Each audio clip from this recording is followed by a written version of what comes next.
Hey there, it's Raimu, and this is stream number 24 in this series, making my own keyboard. And look what I have! I have my own keyboard! Alright, so the PCB, the printed circuit board for the keyboard came back yesterday, a day early, and it was perfect. So I haven't found any problems with it. I went ahead and soldered on these USB-C connectors first, and then the sockets for the controller boards, and then I did like 4 switch sockets and 4 diodes to start with. It was working great, so then I decided to do the rest. I also have done a few of the LEDs, so there's one under key LED. It's kind of hard to show, but when I hold this key down, I'm having the LED light up red. Maybe if I hold it closer to the camera, we'll see that. Yeah, see that it turns red when I hold it down? And there's also an underglow LED that I'm blinking at the same rate as the one on top, just to test it. So both those LEDs are on separate chains, daisy chains from the controller, so they're going out different GPIOs. And at least from the controller to the first LED is working. I did some like electrical continuity checks, of course, and one of those was all the daisy chain elements. So it looked to me like on both the chains, on at least one side, I don't remember if I did both, but at least on one side, they're all good. So if I were to solder on all of the LEDs, I should be able to light them all up. Okay, so if you hadn't seen this before, here's the old keyboard that we're now retiring, the 12-key prototype. So you can see I popped the controller boards off there. I put them on the real controller, so to give you a comparison of scale, if it wasn't obvious from the keys. So it's, you know, quite a bit bigger, at least twice the surface area. And so I had to like zoom the camera out to fit on my overlay. And we get to retire this guy. So just put him out of the way somewhere, just in case someone wants to see it. I'll bring it back. But yeah, we get to work on the real keyboard. And I did this off stream, but we'll do it now just to demonstrate it. So we have all 36 keys seem to work. If I do it in order, there's 1. And you see the debounced keys, right? So there's 1, and then 2 is the next one over there. It's kind of hard to show. Right there, and then 3, and then 4, 5, 6, 7, 8, 9, 10, 11, 12, 13, 14, 15, 16, 17, 18, and then over on the right that's the 19th key, 20, 21, 2, 3, 4, 5, 6, 7, 8, 9, 30, 1, 2, 3, 4, 5, and 36. So that's bit 36. Okay, some other changes I had to make off stream just to test this thing up and running. I guess I can show that with the git log, right? How come this isn't working? Because I have to try these 2 keys instead. Nope, that's not right.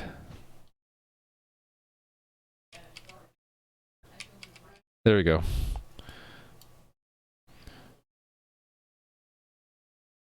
Just to show what I changed. Guess I can just hide this. So I had to add definitions for the GPIOs for the other 4 columns. And that's GPIOs 4 through 7. And then 26 is the underglow LED.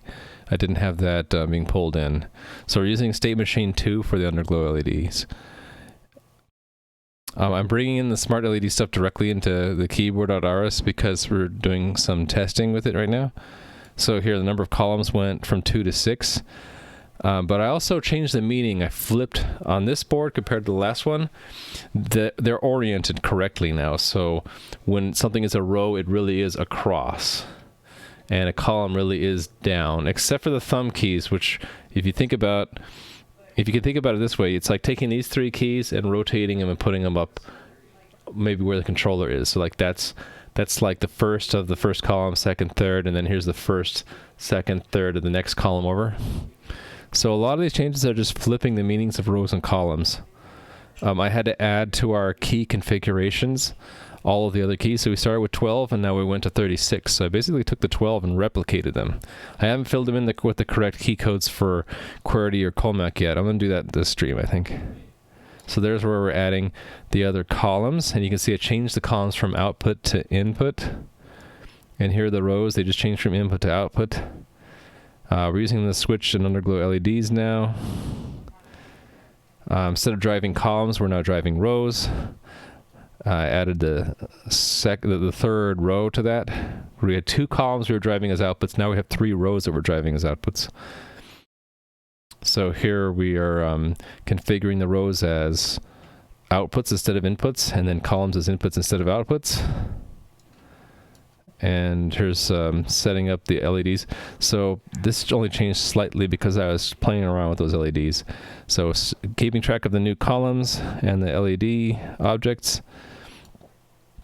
So scanning a key now is, instead of checking if a row is low, we're checking if a column is low. Okay. And then instead of the outer loop for scanning being columns, it's now rows. And we're driving that row. And then the inner loop, instead of rows, it's columns. And then the equation for what a key index is changed from column plus row times number of columns. It's row plus column times number of rows. So scanning 6 different columns instead of 3 rows. But basically the rest of the logic's the same. We're just driving rows instead of columns and sensing columns instead of rows. Here's the hack to test the, what is this? The, this key now, when I hold it down, it'll go red. And I showed that before. Let's show it again. If I hold this key down, we make that underglow light up red. That's the code that you're looking at now that does that. So that was that. And then here's some test code I added for blinking the underglow LED. So basically we already had the code in there to pull off the underglow LED chain using the one of the GPIOs and the new different state machine. And here it is. So in addition to blinking the onboard NeoPixel, we're also writing the same pixel chain to the underglow LED chain. Oh, and I in a past stream, I got confused about the order in which the RGB values go out to the chain of LEDs. So, and when I talk about chain of LEDs, I refer to in the schematic, for example, the underglow LEDs. There are 4 per board, right? It's 1 signal, and it goes through this daisy chain of them. So I was confused because in the code, it seemed, I thought we had to arrange to write out the last one first and the first one last, because I thought it was just a big shift register. Turns out it was actually a little bit more sophisticated than that, and I found out where it was described when I looked at the data sheet for this thing, which, let's pull that up. Just because I was comparing one NeoPixel type to another, I kind of took a look at this, and this reveals why we actually have to send the first pixel's data first. It's because the signal that comes in the data pin after a reset code is what it picks up, and then after 24 bits, it basically turns into a pass-through.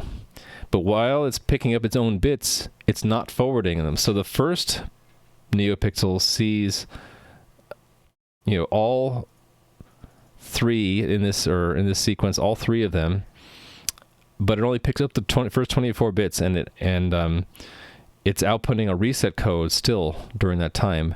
The second and third, it forwards. So the second pixel doesn't think that the chain starts until this point, and at this point, it picks up the first 24 bits and then just keeps the output at reset. And then when it gets to the end of its 24 bits, it just goes into forward mode.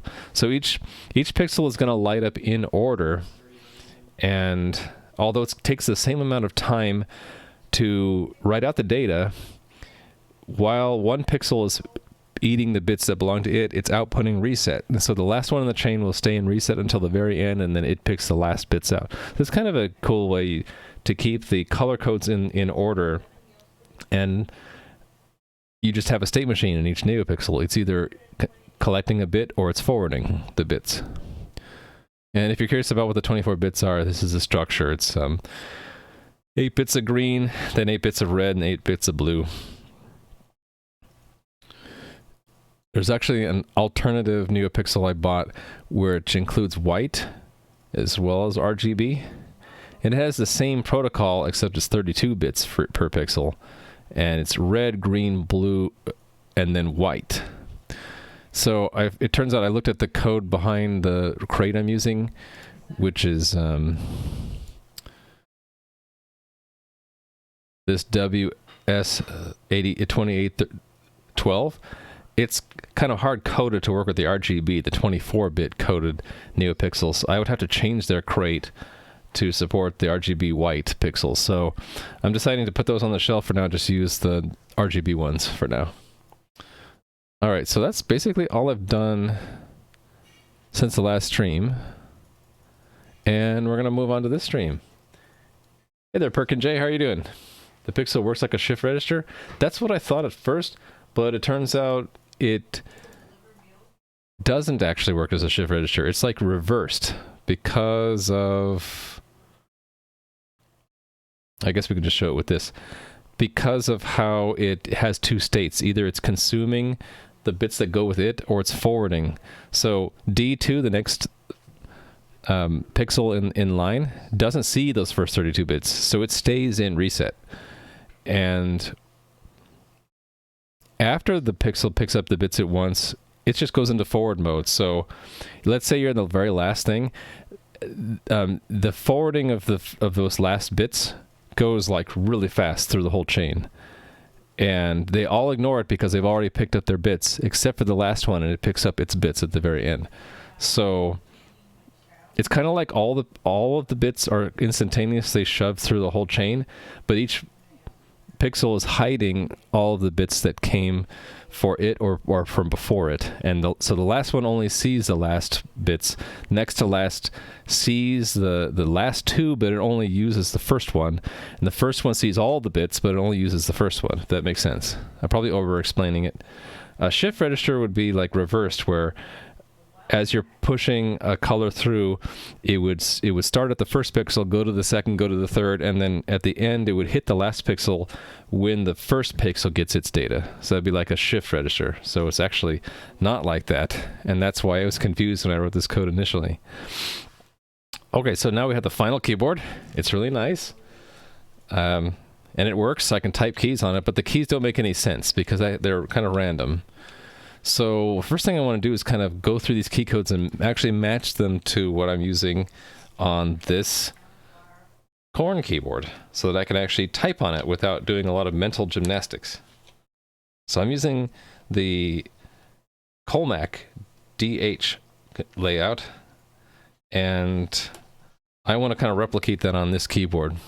We're going to go key by key. So the first key is the right thumb. So that is space if it's tapped. Why is it space? This one, these are both. Oh no, it's not space, it's tab. That's right. So this first one should be tab. So I want to look at the USB HID key scan codes and look for tab here. Tab. So it's 2B. I think I'll just stick with hexadecimal. So 2B. 2B. And we're gonna not have any mod tap to begin with. When you say kind of random, when you say kind of random, when you press a key, it generates a random letter that's different from the key press. No, it's not truly random. It's just that I took the key codes from this guy. This guy had key codes A through B and 1 through 6. So it made sense because there were 6 on each side, like he had letters on one side and the numbers on the other. I just took that and copy pasted it. And also the physical layout of these keys is different. Instead of starting here and going down like this, it starts over here and goes across and then it goes down. And we have to get through 18 keys before we get to the right-hand side. So every 12 keys is repeated. The first 12 keys are repeated 3 times. So that means we have the first 12 keys and then the next 12 and then half of the third set of 12, right? No. The first set of 12 here and then part of, or I guess that would be half There'd be the first 6 again, and then the second 6, and then the 12 again. So it's like all kind of scrambled. Should remember the different versions, yeah. Okay, so tab. Sorry, I didn't ignore the question because I was in the middle of answering it. Oh, I'm glad meme clear bam. Sometimes I think I over-explain things. So the next one is space. That's 2C. C, and then the next one over is what is that key? It's escape, right? So escape is 29 hex. Actually, I'm gonna write that here in the comments. Space, and this is tab. Why did I write it ESC? That should just be escape. Okay, and then this key is, just looking at my little cheat sheet, it's B. So where's B in this list? 5. Can't type. And then the next one down is G. Sorry, this is going to be a little bit painful to watch, I think, because we have to do each key separately.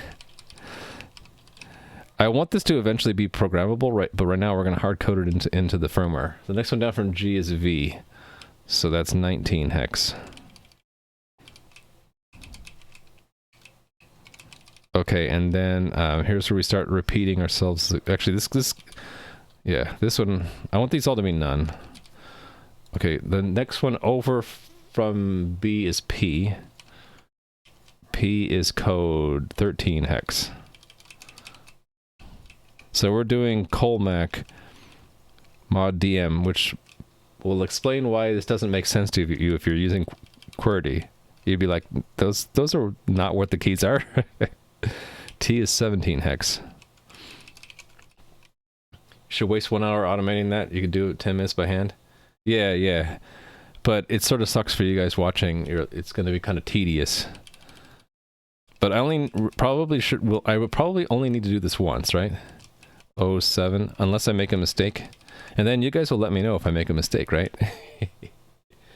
Okay, so the next one over from P is F.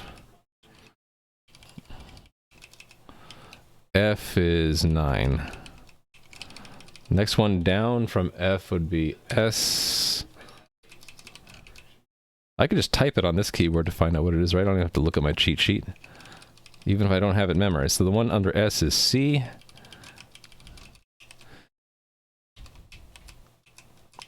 C is 6. Okay, and then over from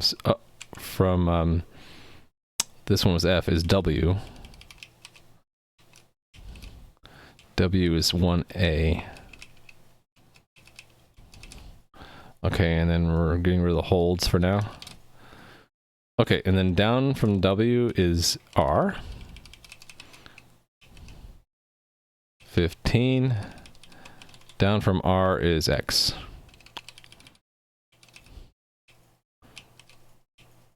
One B. Okay. And then we have Q, which is 14.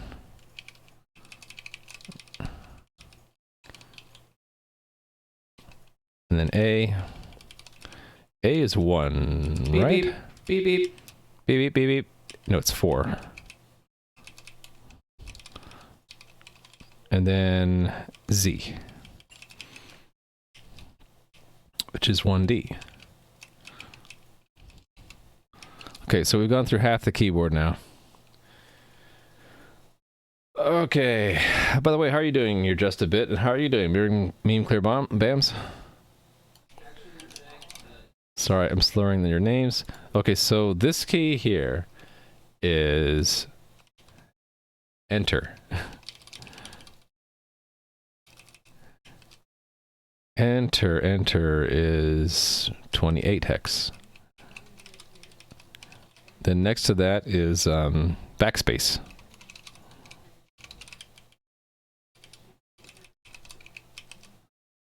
Backspace. Where's backspace? Oh, right there. Let's keyboard delete. Delete is backspace?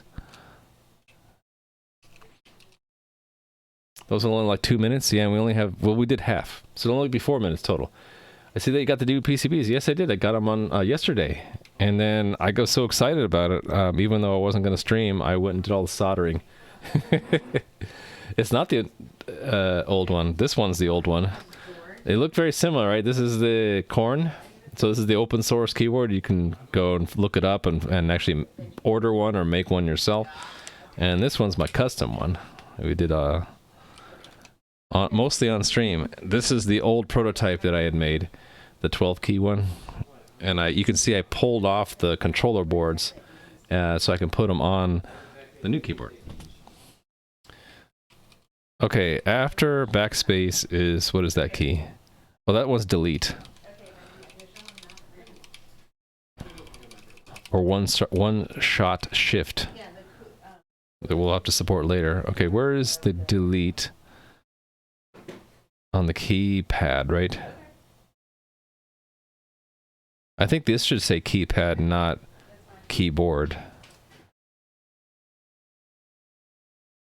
Delete forward, so we want 4C. Okay, the next one is J.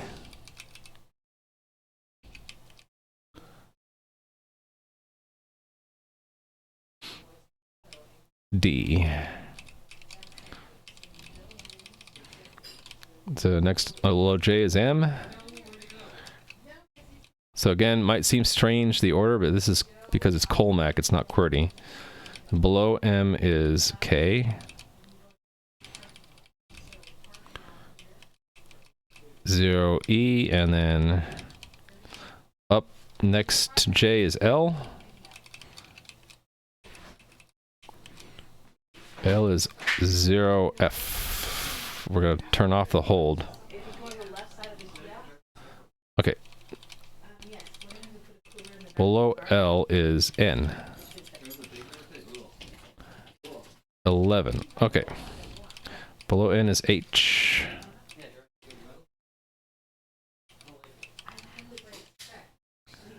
H is B. Next is U. U is 18. Okay. Below U is E.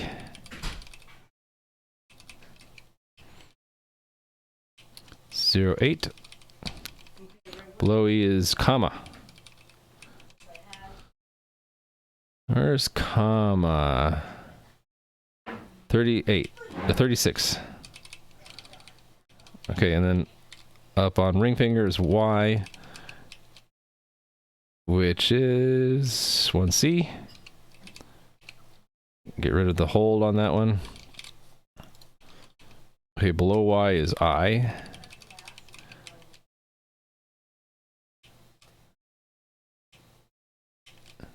Which is C.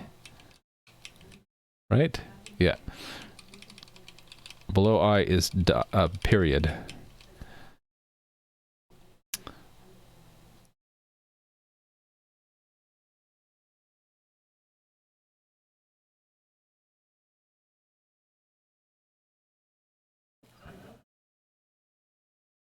Yes, it's 37 hex. Okay, and then pinky finger.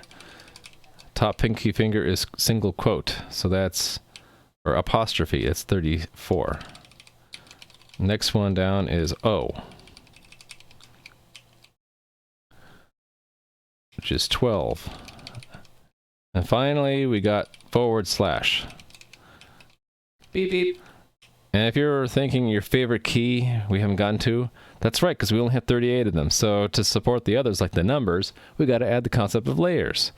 So slash is 38.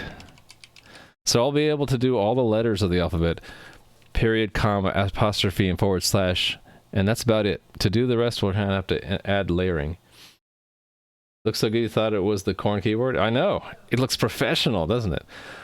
Some improvement ideas I've already received from friends and family are to have some kind of cap that protects from dust or liquids getting spilled or landing on these controllers. Maybe have like a 3D printed cap, or maybe this plate that runs along the bottom here, maybe when it gets to this point here, have it go up and over the controllers.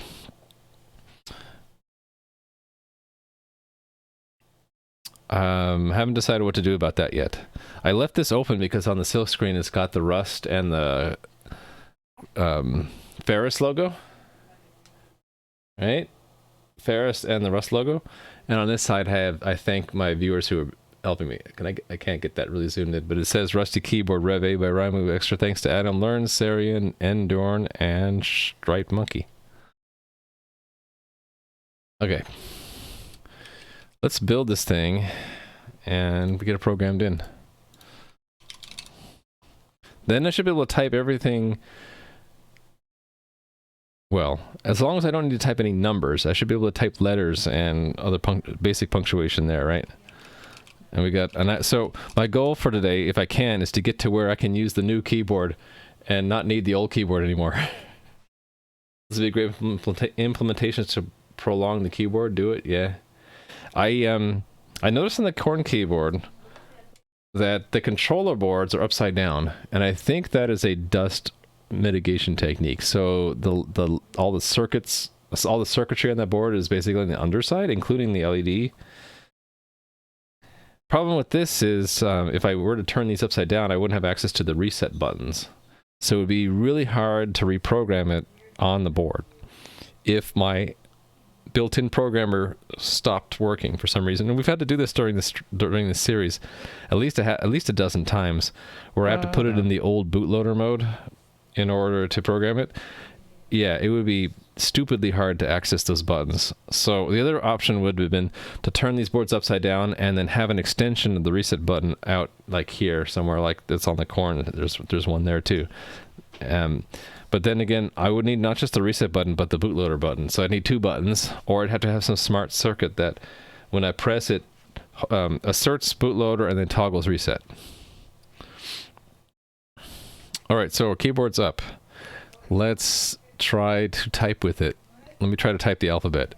It's A, B, C, D, E, F, G. That's not a G. Hey, backspace works. H, I, J, K, L, M, N. N's not working. Okay, so N is screwed up. Q, R, S. Q, R. Okay, R isn't working.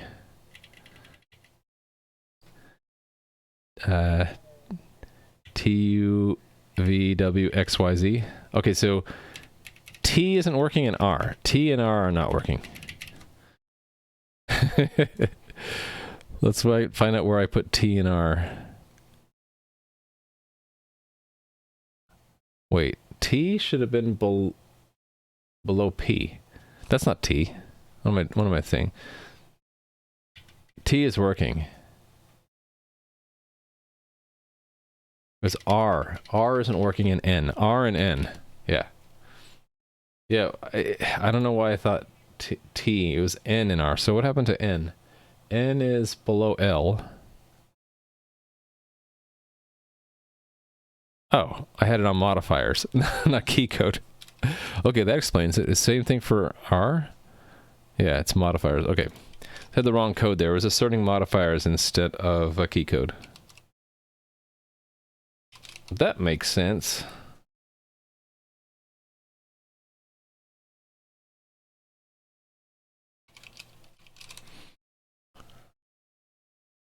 Oh, we gotta wait for this now.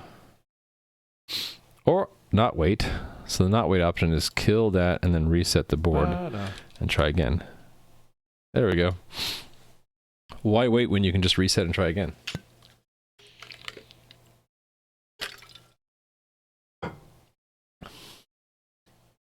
Well, you're just a bit... My goal is to actually rewrite the keyboard firmware with the new keyboard. Are you talking about if I can't reset it? Well, if I can't program, if I lose access to the programmer,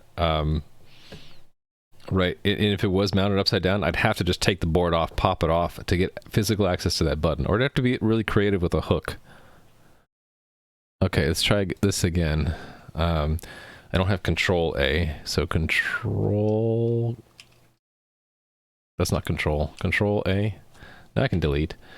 A, B, C, D, E, F, G, H, I, J, K, L, M, N, O, P, Q, R, S, T. The finger positions are slightly different on this than they are on the corn, so I have to get used to it. X, Y. Hey, look, I got all the letters of the alphabet. Enter is working. Backspace is working. Now let's see if delete is working. Okay, I don't have arrow keys, so I have to use my other key to do arrow keys. Now delete. Hey, look at that. Delete works. Oh, tab. Tab works. How do I test escape? How about if I do file menu, and then I should be able to hit escape. Hey, it works. So, what was that key again? Wait, what is that key? Space. Okay, space is not working. Okay, I messed up spacebar. I bet it's the same thing with it's a modifier instead of a key code. Yep, look at that.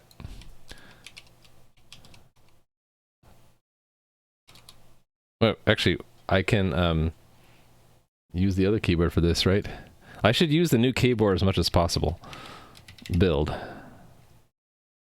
Okay, here's the first time I'm ever going to type the word program on the keyboard to make it program itself. I don't know why that makes me laugh. It's just funny. I've just used the keyboard to program itself. Because I didn't have to type any numbers there. Alright, well, we don't need that. We can just test to make sure spacebar works now. Yep, spacebar works. So I got tab, I got spacebar, I got escape. And then that's enter, that's backspace, and that's delete.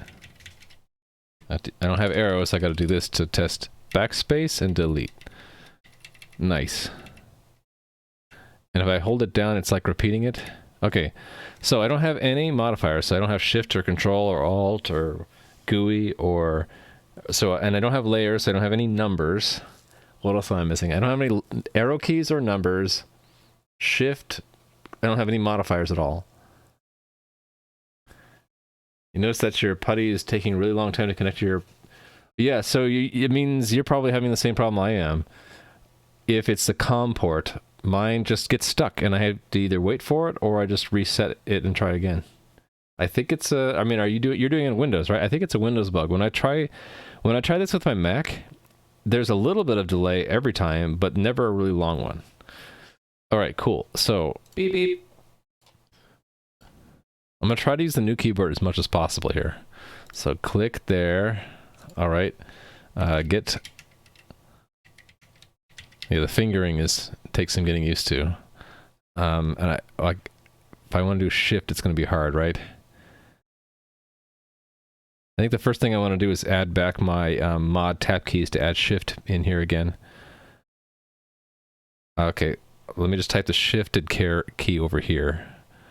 What am I going to say?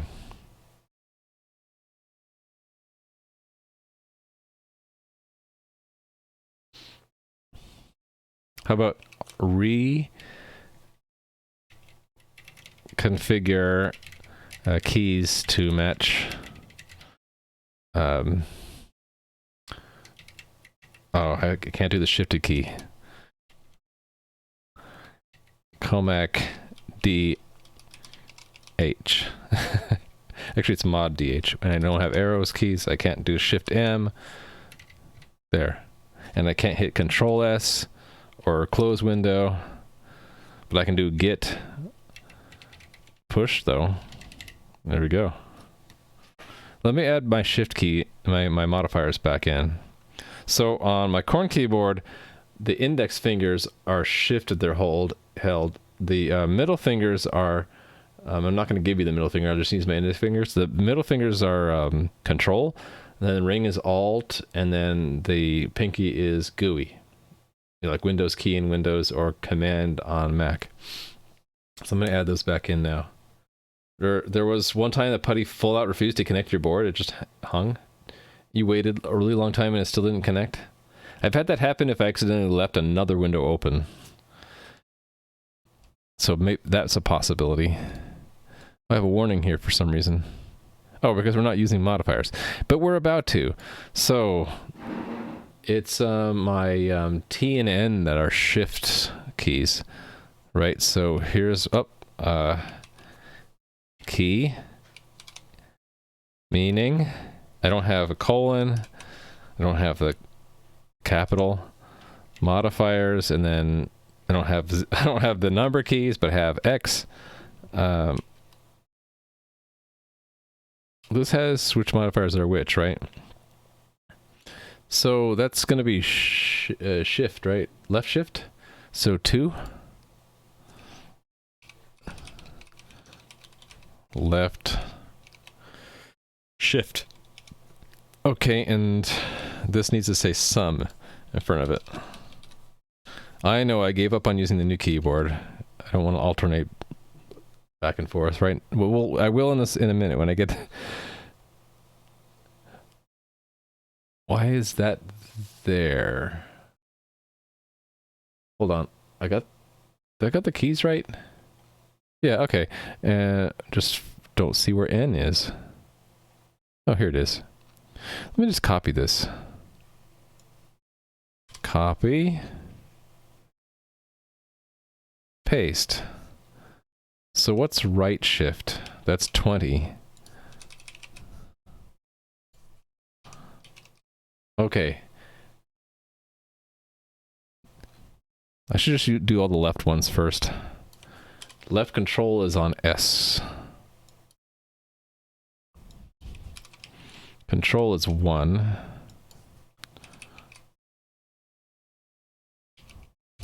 I'll spell it out. Okay, and then Alt is on R. And left Alt is 4. Okay, and then on A is GUI, which is Windows key or Command key. I think it's 8, right? Yeah, or Meta? They call it Meta here, but I've seen it called Meta, some places GUI. It all means the same thing, right? Alright, so then the right control is N. No, E. Right control is 10.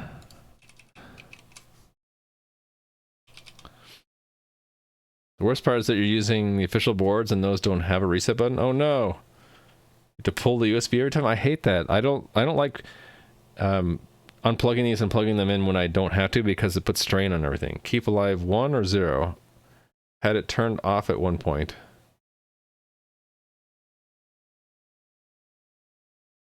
I missed what the context is. Sorry. Sorry, meme. Okay, Alt is I. That's 40? Yes. And then right meta is 80. So that, or that'd be O. Call it GUI, because that's what I'm familiar with. Okay. So build Pro. I'm hitting X because I moved the keys around, but so they're different. That's going to screw me up if I keep going back and forth between Corn and Rusty.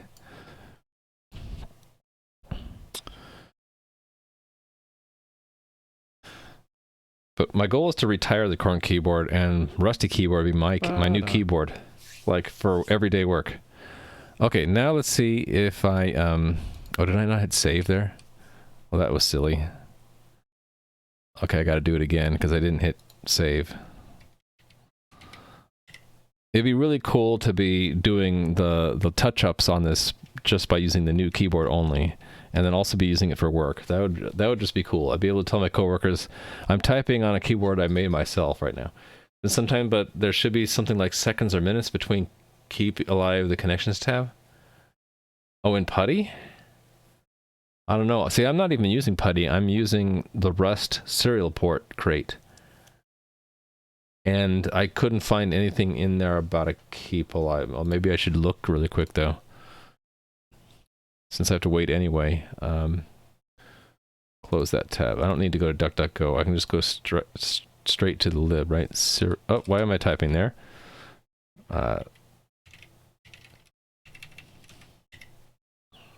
serial port, there it is. I'm using this guy. Oh, keyboard just got reprogrammed while I was sitting there. Yep.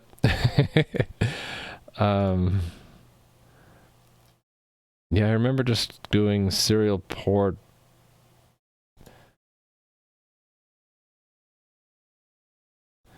I mean, there's the usual stuff. There's timeout.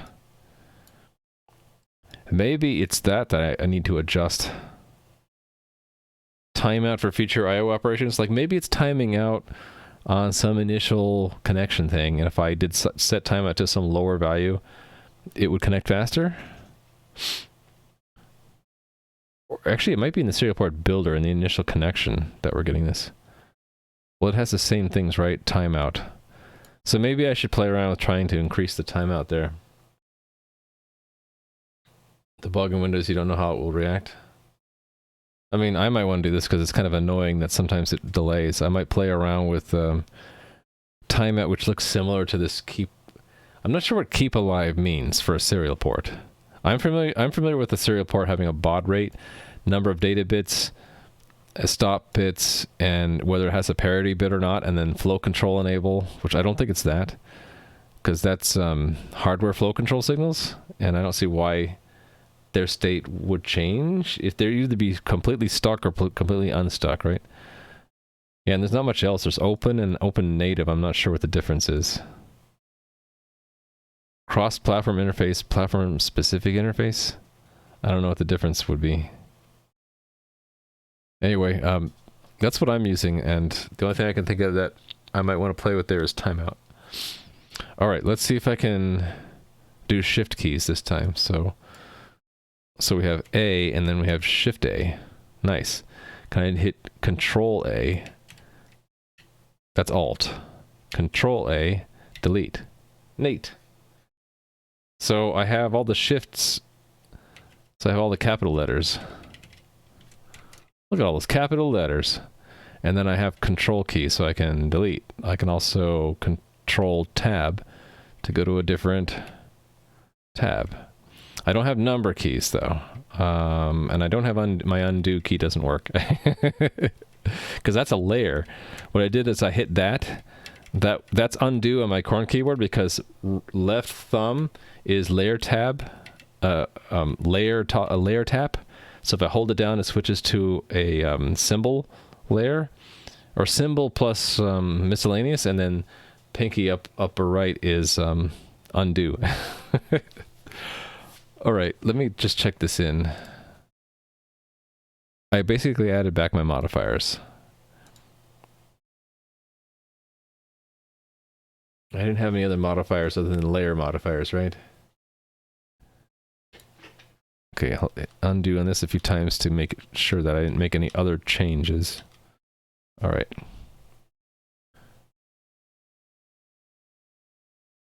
Okay, let's kill that. Quit that. Git commit. Still not used. I'm obviously not used to typing on this thing, but at least. Okay, that seemed like a mod tap bug. It's working now. Look, I can capitalize things now. Add modifiers to key configuration. Try that again.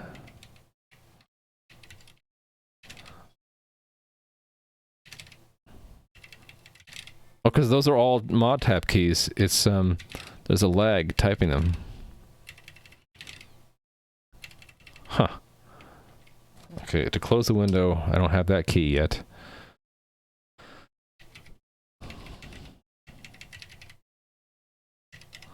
I'm trying to sense if, like, I'm just mistyping because I'm not used to the layout, or if there's a bug in my firmware. Okay.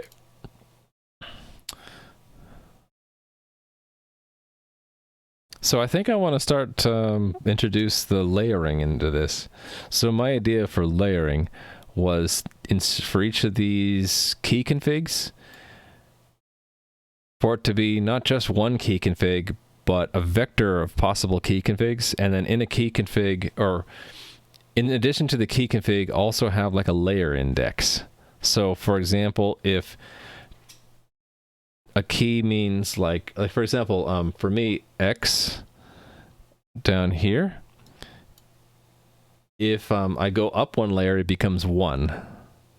And then next to it is C, and that becomes 2, and D next to that becomes 3. So basically the numbers here are like 1, 2, 3, 4, 5, 6, 7, 8, 9, and then 0 is down here.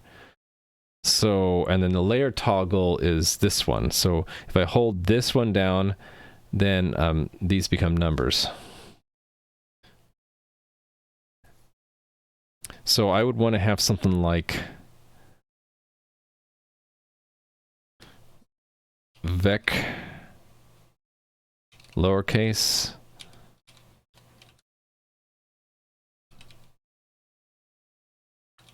and I know this syntax won't work, but just to give you an idea,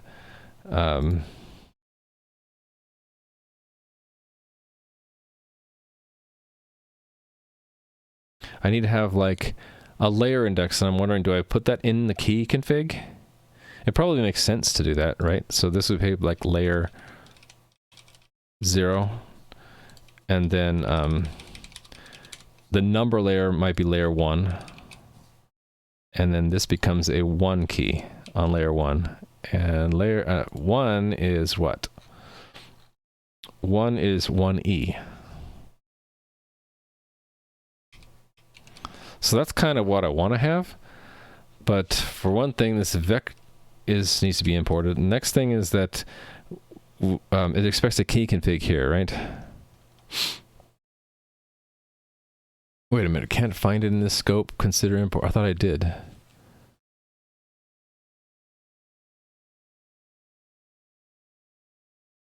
What happened there? Oh, I didn't mean to include self.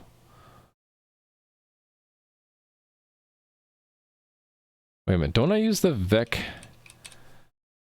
I used it in Flash. How did I import it? Use alloc vec. So can I not? Does that mean the same thing? Okay, it means something slightly different. Okay, so it was whatever that automated process of importing, it didn't do it correctly. Right, so I should get the error I expect, which is it expected a key config, not a vector of key configs. So that means I have to expand this to be a vector of key configs, right? But there's going to be a problem with that.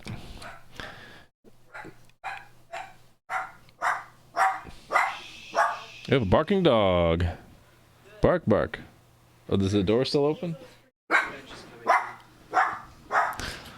Dog's barking because the kids came home.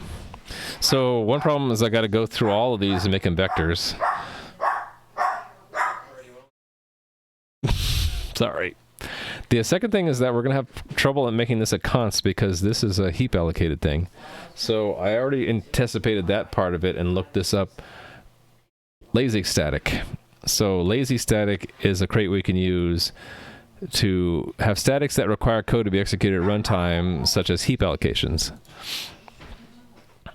But let's first fix this issue with these like key configs. So I think what I had in mind for this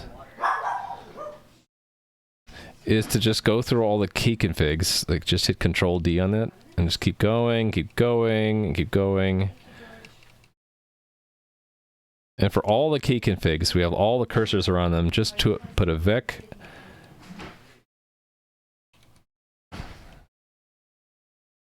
and just do that. All right. And then fix up this one I just messed up. So it's not a vector of vectors. And that doesn't go there. Okay. Okay, and then we need to have a layer in there. So what's a quick way to fix that? Probably just go to all the key configs again and add a layer 0 to them. And we'll have to fix up the one that already has a layer 0 in it. Okay, so, and then over, and then layer, colon, 0, comma, enter. There, and then I have to fix up the one I destroyed here.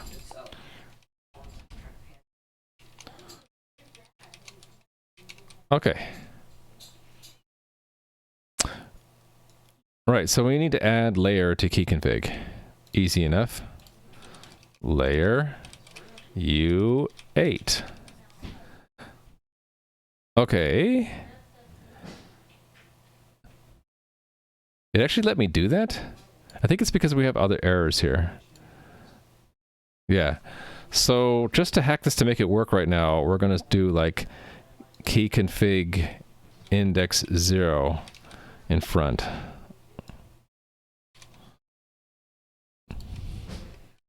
So we're hard coding it to go to the bottom layer for now. Just to satisfy the compiler for now. So key configs layer 0. Again 0.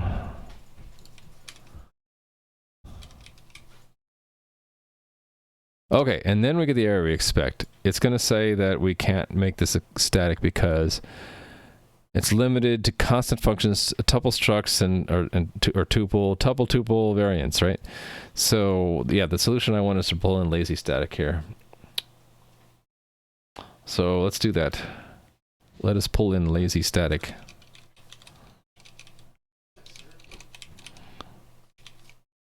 What version are they up to? 1.4? Yep. All right, and then here we would put this all inside of a lazy static declaration like it shows here, like a macro.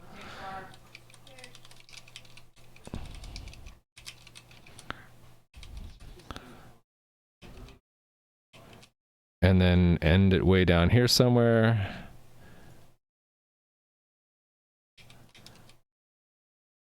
Okay, it's compiling. It didn't indent that really well, though.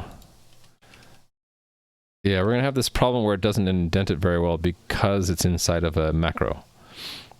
So we'll have to do our own indentation for a while. Okay, let's just confirm that this actually works and doesn't screw up our keyboard. Couldn't compile lazy static to do... Okay, to see the error, I would do what? Cargo clippy? Can't find... Wait a minute. I thought it was a no standard crate. I thought for sure this is a no standard crate because I looked at the source and I scrolled down and I saw no standard.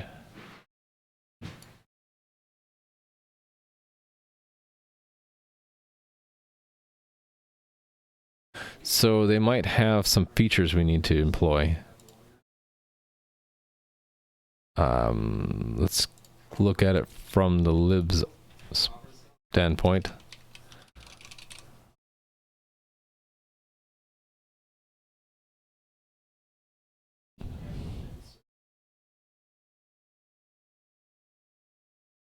Maybe we can't use lazy static.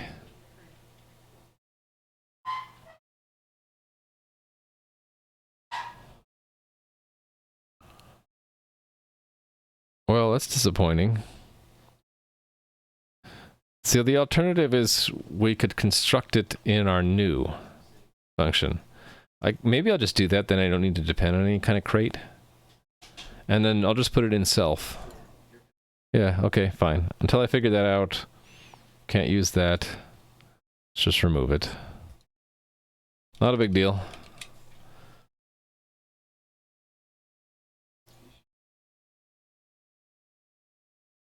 So we'll move this and place it in keyboard itself. So that's over here. What are we calling it? Key configs? Key, right here. So it's key configs.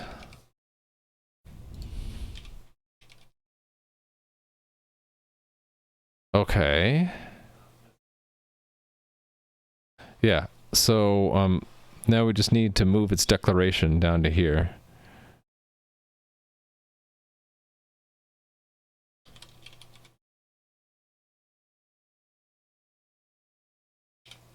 I was considering in place declaration, or we can declare it and then move it in. I think that should be okay because a vector doesn't actually need a lot of stack space. The bulk of this memory is going to be in the heap, which we have lots of. Well, relatively speaking, we have lots of it. We should have plenty to fit this thing.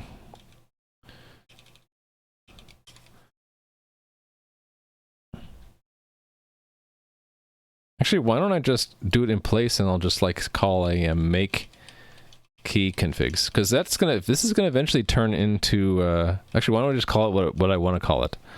It's gonna be called load key configs. It's gonna be a function we can call that in the end it's gonna load it from Flash, because I want to be able to program it without updating the firmware. But for now, it's just going to be loading it from, you know, how should I say this? Constructing it in place.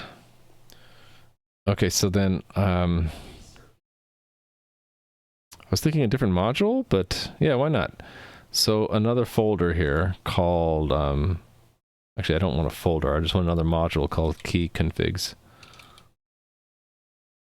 Actually, that's where we could also move the type itself. So in main, I need to declare it. And key configs is we're going to dump that. And we're going to put this inside of a function, a public function called a load key configs.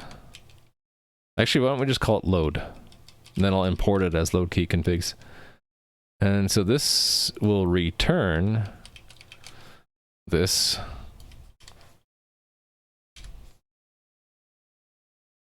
And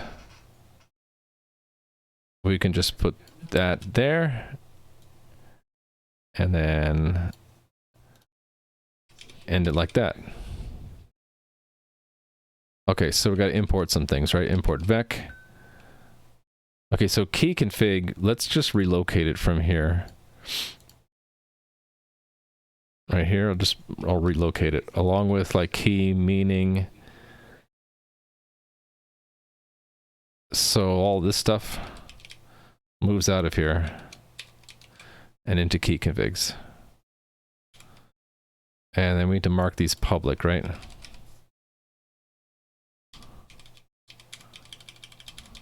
Actually, I forget if we need to do that or not.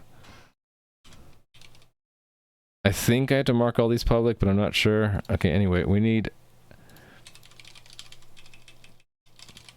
I can't type. I need the macro. This I should be able to import, right? Okay, and only if it's made public. Num keys total. Oh, did I just copy that? I need to delete it now. From here. Hey there, Metro. How are you doing? Hey, Metro. See anything different on my second camera? What's that? It's the real deal. Look at that. And I can even type on it. Hello, Metro. I don't have underscore, though. And I don't have undo. Hey there, 85 filter. And I can't type 85 filter because I have no number keys yet because I don't have layers. I have 36 keys. I can type all of the alphabet, A, B, C, D, E, F, G, H, I, J, K, L, M, N, O, P, Q, R, S, T, U, V, W, X, Y, Z. I can do enter, I can do backspace. I can even save, because I did the overlay, the mod tab to do the modifiers, but I don't have layers yet, so I'm working on that now. So that I can add the number layer, the arrow layer, other things like that. Okay, so what was I in the middle doing? I was in the middle of trying to make this work, right? Right, key config. We're going to import that way. Oh, num keys total. I need to make that a public constant because this guy's got to import it. There we go. Okay, and then I need to fix this up, right? Key meaning needs an import. Okay, here's what I wanted to do. I wanted to say use create key configs load as load key configs.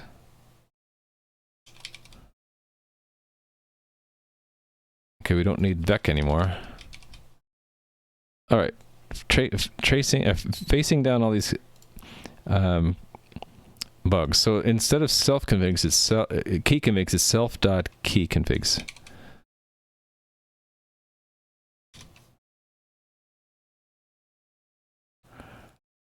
It's private, right? So these need to be public.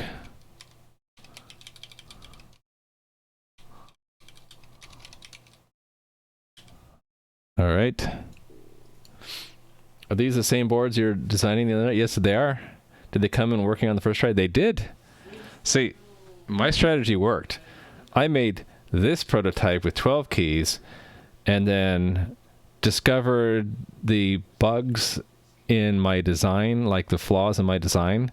So one was, oh, the bumper fell off. Put that bumper back on. I'll put it, bring it close to the camera. It's not going to focus well, but you see those two white squares, like right here and right here? Those are LEDs, but they were designed in backwards. So they're supposed to shine through the board. And so like if you were to press the key, it would light up. But instead, I designed them to be mounted so that they had to be facing down instead of up. And so that was mistake number one.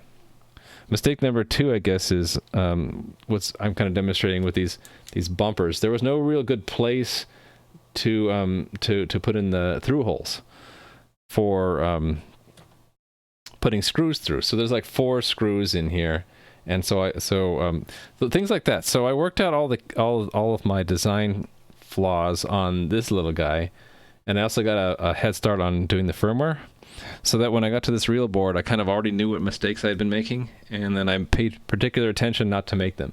There are still a few other bugs here, but there are things that are unrelated to the prototype board. So they were that I didn't give a lot of I wasn't these plates here that are holding the switches in. There are some on the proto board too, but I guess because I had a lot of space between the keys, there was plenty of room for these little feet. It's kind of hard to see. There's like a little foot on this plate here. There's plenty of room for that foot.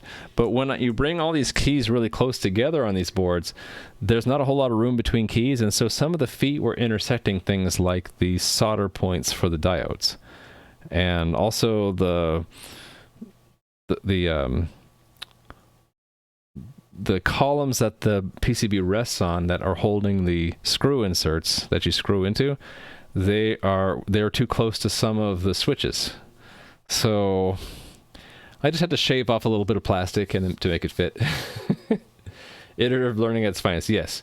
What I really wanted to avoid was to do a lot of work to solder together something like this, only to find out that none of the LEDs worked, because that might actually kill my enthusiasm and motivation to actually get it working. So I figure I can make tons of mistakes on this guy because he's not my final goal. He's not the final form, right? He's the mistake catcher, the honeypot. So made tons of mistakes on this guy, learned from that. Yeah, now that I got this, I was really stressed at first until I discovered that everything was working just fine. And all the problems left were little cosmetic things that I can work around. So yeah, Metro, the only thing that I regret is that I don't have a nice streaming or recording set up for the soldering.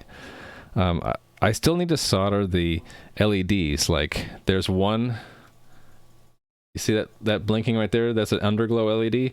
I haven't soldered the other 3 in place. Also, there's a under key LED. If I If I tap that, you see it in red. I only soldered one each of those to test. And I haven't done the rest yet. So I was thinking maybe if I improve the soldering setup to have like a nice camera somewhere, I can record some of that and kind of mix that in with the YouTube recordings, or maybe the highlights video that I plan to make to kind of show some of that process. But yeah, not having that set up, I really wasn't able to capture like how I soldered all these components on the board. Yeah, that's one thing I regret, that I can't show that. Because there's a fair amount of like stress and technique and learning there too. Okay, I need to replace the old key configs constant with this variable now. We should be good. So this is also setting up a placeholder for like where we're actually going to load it in and make it programmable. So if we update the key configs, they would just get updated in memory. Oh, shoot.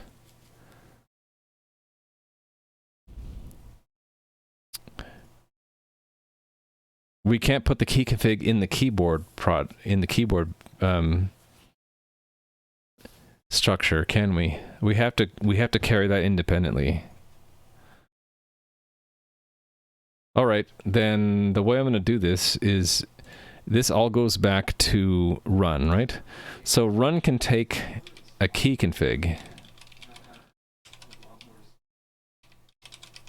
and we'll just move it out of the keyboard. Simply because we're going to run into mutability problems. So it's right now here. Let's move it out. And just pass it to run.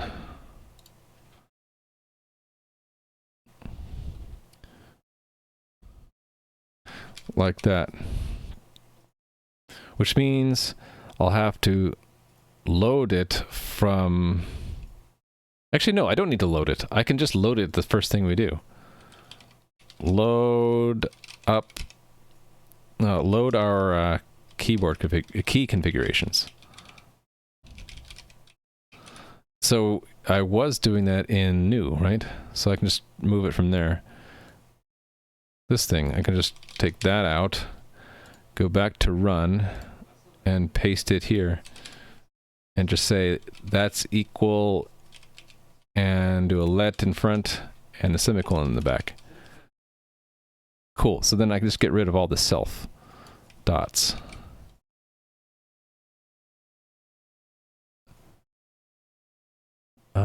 Oh, it means I have to pass it down through... Yeah, well, we can do that.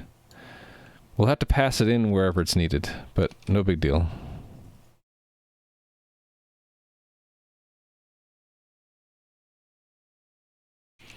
We're just passing through immutable borrow.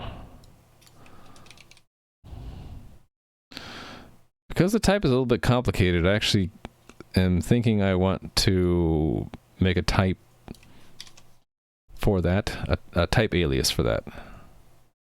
Let's do it here. A type something equals that. So let's call it key configs.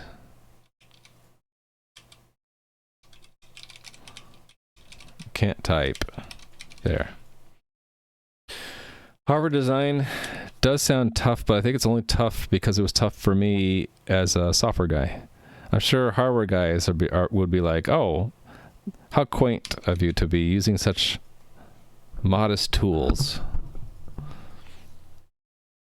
Oh, I don't need that there, right? Well, whenever you need to pass it in, we'll add it. So right, like for like scan keys, it'll be key configs. Borrows. Oops, that's not a borrow. That's a borrow. So we'll have to add this in a few places, right? So it looks like we need it in simulated keys. And we need it start simulated keys. And we need it here.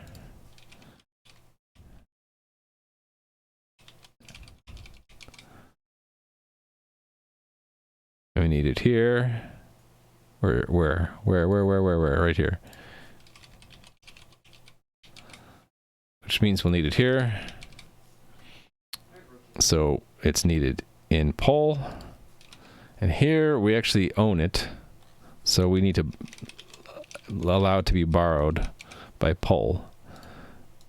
And then what is this? What row are we on? Oh, right here. So check needs it.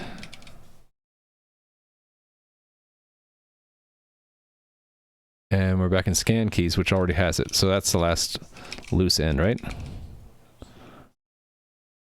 Cool. So now let's build it.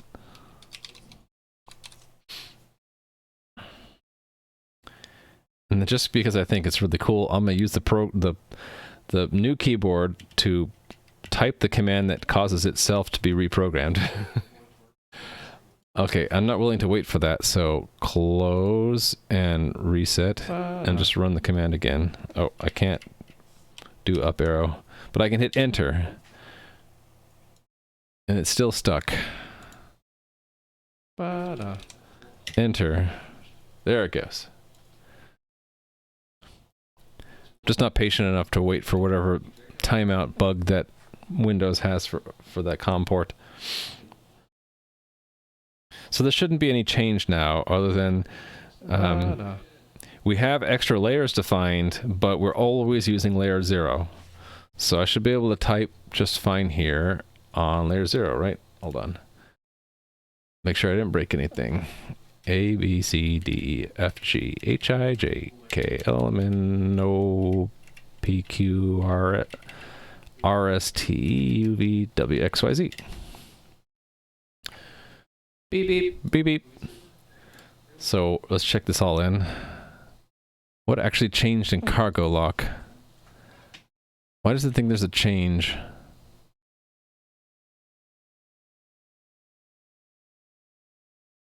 This just needed to be refreshed. No actual change. That's because I added lazy static and then I removed it, right?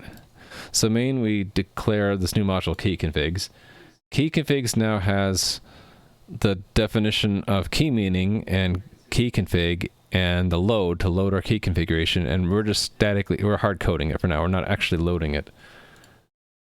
And then keyboard is updated to pull in those types, and we remove the key config from there. We made number of keys total public. I'm actually thinking maybe I should move that. It is dependent on these other constants that really should stay there, though. Okay. And we have to pass the key configurations around everywhere that they're needed, right? Okay, so git commit. Getting used to the new keyboard. Add layers, layer support to a keyboard configuration.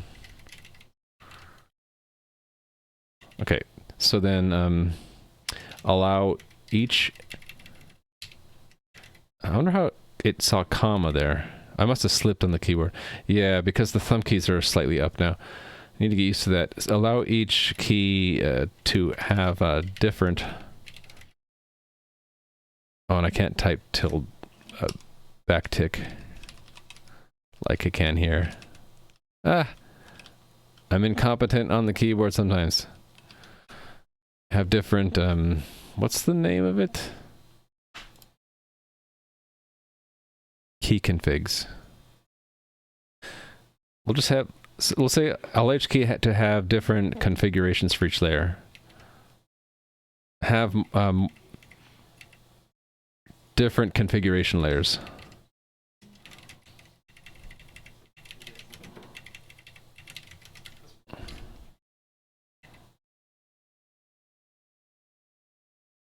Since the key, that's my fault again, typing the wrong keys, just getting used to it. Since the keyboard configuration structure now uses vectors. Dynamically allocated. Dynamically.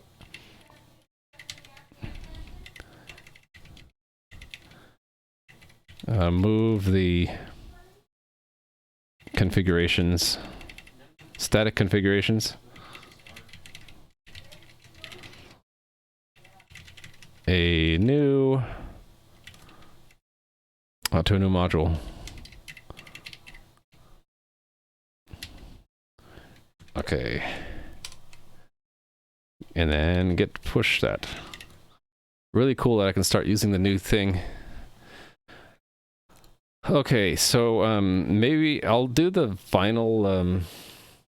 Oh, 2 questions. Why use Windows? What am I working on? Hi, Buffett Codes. I am working on a new keyboard. You actually see it in front of you.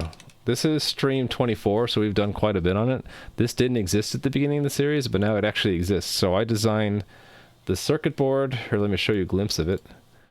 So we designed this in KiCad, and you see it in front of us now. I designed the 3D models for the plates, the chassis pieces, the bottom plate, and then the one that's holding the switches. And I did all the soldering. I haven't soldered on all the LEDs, but I have all the switches on it now. I prefer to call it fun, but insane is a appropriate word as well. It's inspired by the Korn keyboard, which I'll put on top for a brief. This is an open source keyboard that I had built for me, but you can build it yourself as well. There are kits out there. Let me put another link in chat for it. So it's a split keyboard. It's 36 keys, right? 38 keys, 38 keys, 36 keys. Why do I say, I get this confused. 36 keys. It's 3 by 6, but you can have the option like I did where you chop off the 6 columns, so it's 3 by 5, plus 3 thumb keys. Because of the limited number of keys, these thumb keys are typically layer swaps. So like you'd hold this one down maybe, and then these 9 keys become 1 through 9, right? Yep. And you might hold down this key instead, and now all these keys are like the arrow keys. And that's what I've been trying to implement today, are these layer swaps. So like I can, I have all the letters mapped, but I don't have any numbers or arrow keys because I need layers for that. So, hey there, Rampage Crumpet. If you want to go back and see any of the past streams, I put them on YouTube, and I'm planning to make a highlights video that kind of shows the whole process from going from nothing to what I have here in a small amount of time. So just the interesting bits. So if you don't want to go back and watch old videos, you can just wait, I don't know, probably a month or 2, and I'll have time to actually make and produce the highlights video. Or you can just ask me questions. So all the hardware I've done, except for these little boards. So that's kind of what I started with. Those are made by Adafruit. They are the KB2040, which is based on the RP2040. The biggest chip you see here in black, if I were to bring this closer to the camera, is the RP2040. The smaller black rectangle above and to the left of it is the flash memory where our program is stored. Anyway, the RP2040 made by Raspberry Pi, it's a system on chip, so it has RAM, it's got CPUs, it's got peripherals like USB controller and all that stuff. And yeah, that's basically it. This is it. I started with this board. You can buy it for like $8 from Adafruit. There are other boards like it, like Raspberry Pi makes the Pico and the Pico W, which have, some of them have wireless on them, some of them don't. Started with that, and really all the keyboard is that, plus a USB-C connector so you can connect 2 of these together, and then a bunch of copy-pastes of a socket for a switch, a diode, and an LED. And get it all wired up in the circuit design.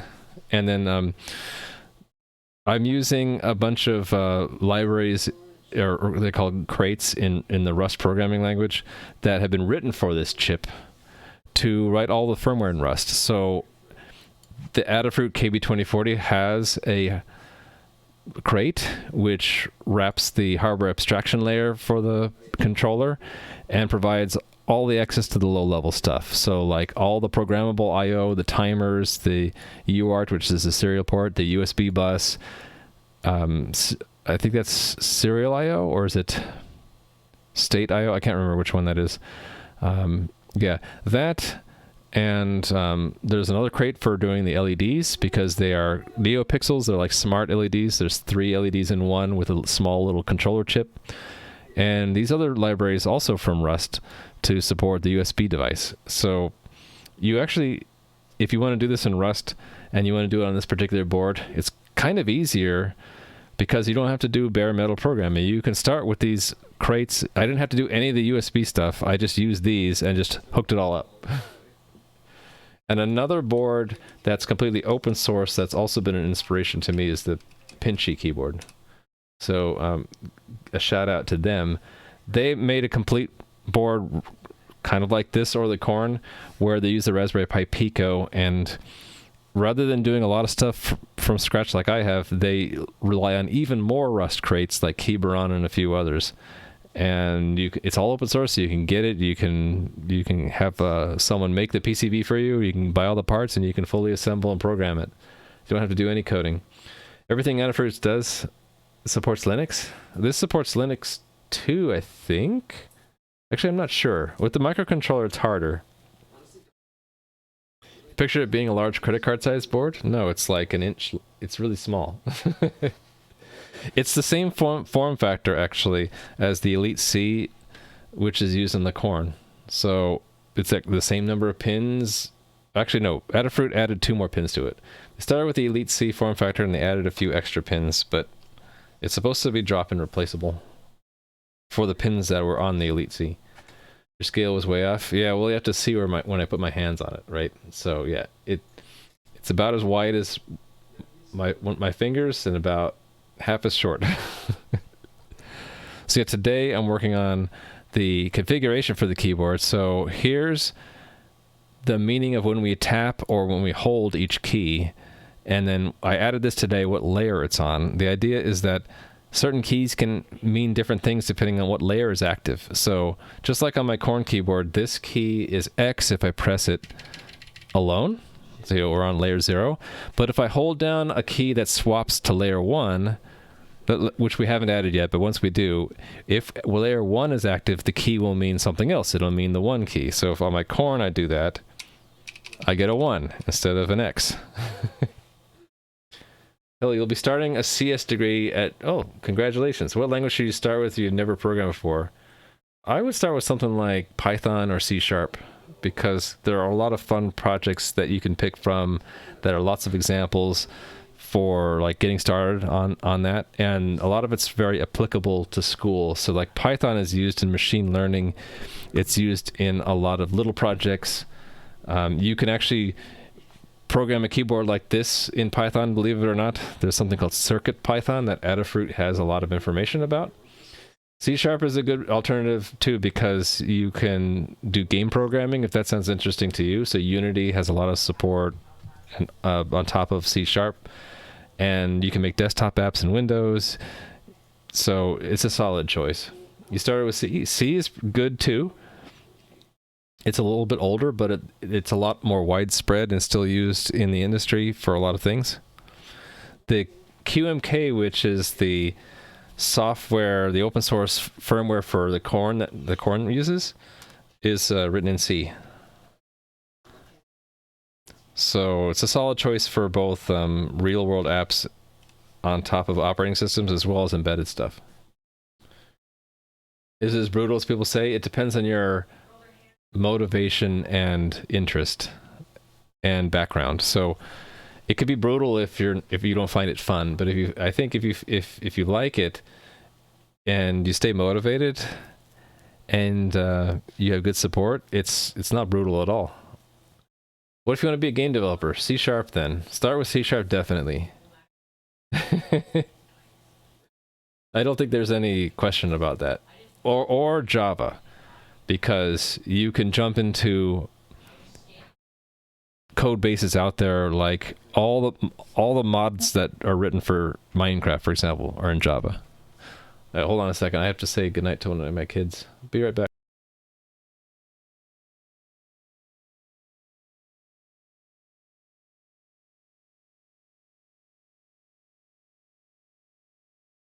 All right, I'm back. Unity C# makes game development pretty approachable. Yeah, and there are actually streams on Twitch here where you can watch people use Unity and C#. So like Adam C. Eunice, for example, you'll see him alternate between artwork and programming in C# for his game on top of Unity.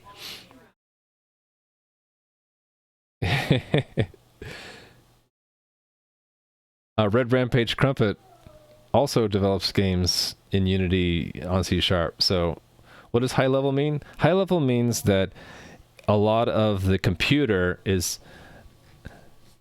supported by libraries that you don't have to write. So, for example, a game you could write on top of Unity, and Unity already gives you a lot of code to do things like keeping track of the world, the levels, the props, the characters, all that stuff is kind of given to you, and you get to reuse it, just hook things up. That's really high level.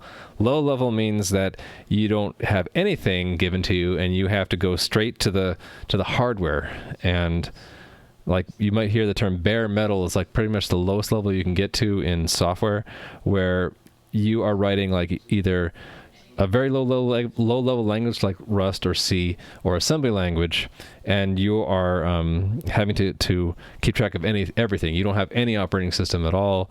You have no file system. You have to know the hardware registers and all that stuff.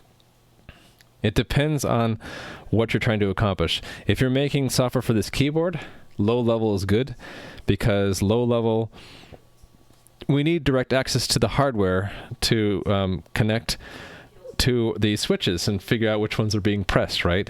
It would be a lot of unnecessary stuff if we tried to put Linux on this chip, for example. But if you're making a game, you want to go higher level because you don't care about a lot of the low level stuff. Yeah, so programming is a wide, vague term, and it really depends on what you're trying to do. If you're making an app for a phone, you'll probably want to do something high level. And again, that means you pick a set of libraries or a framework or a development environment that has a lot of code already in there, and you just kind of fit things together. If you want to do something like embedded into a piece of hardware like this keyboard, you go low level. There's no operating system. There are very few libraries. Mine, I would say, is sort of not very low level, but sort of it's lower level, but we're using a lot of libraries that I didn't have to write. So someone else wrote these libraries. When I am doing the USB interface, this black cable that goes back to my computer, all I need to do is hook up the pieces of how we construct a USB device. I don't have to worry about any of that detail about the protocols or anything like that. So my project is a mix of higher level stuff like how we use the USB libraries, and lower level stuff where I have the custom parts. So I had to design the circuit for the LEDs and the switches, right? And quite literally, the signals that go in and out of this matrix of keys goes to general purpose input-output pins on the controller, which means that the only support given to you is you can turn them on, you can turn them off, you can make it an input or an output. That's it. You have to figure everything else out yourself. You have no libraries other than the very basic on-off input or output, and low level at that point, right? You're doing everything. Low level divide used to mean more than it does now, or more layers. Yeah, so that's true. There's a lot of layers now. And some people prefer to do work at a low level that other people could comfortably do at a higher level just because they like to, like, or the opposite, right? So there are people who have made firmware for keyboards just by putting together other libraries. Like I mentioned the Pinchy keyboard earlier. There's very little code in that keyboard firmware because they just pulled a bunch of libraries that did all the work and they just connected them together. But I'm choosing to do a lot of things from scratch, and I would say mine's lower level than the Pinchy keyboard because of that. All right, let me know if I missed any questions. I kind of like alternating between working and answering questions, and I hope that you guys do too. I'm going to go back to what I was doing. Yeah, I had the key configurations, right? Most of these keys only have one layer defined, except for I have this one experimental one. It can be either X or a 1. So in order to switch layers, we need to have like a layer toggle. And I think I had put that in their key meaning, right? Yeah, this. So my idea was we can make a key that if you hold it down, switches to a layer. So like this key is what I'm comfortable with for switching to the number layer. So let's make the number layer layer 1. The normal layer is layer 0 if we're not pressing that. So I need to find the key. So this key is, what is it? This is key 18, and then that would be key 19, which is, what is that key? That is backspace. Like when you don't know what the key is, just press it and see. So we have to go down to backspace, right here. So I want the hold for backspace to not mean backspace, but to mean to switch to layer 1.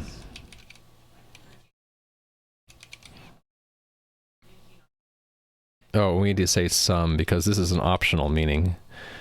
Keys have to have some meaning for tap, but they don't need to have a meaning for hold. So we have this some to say that there is some meaning for it.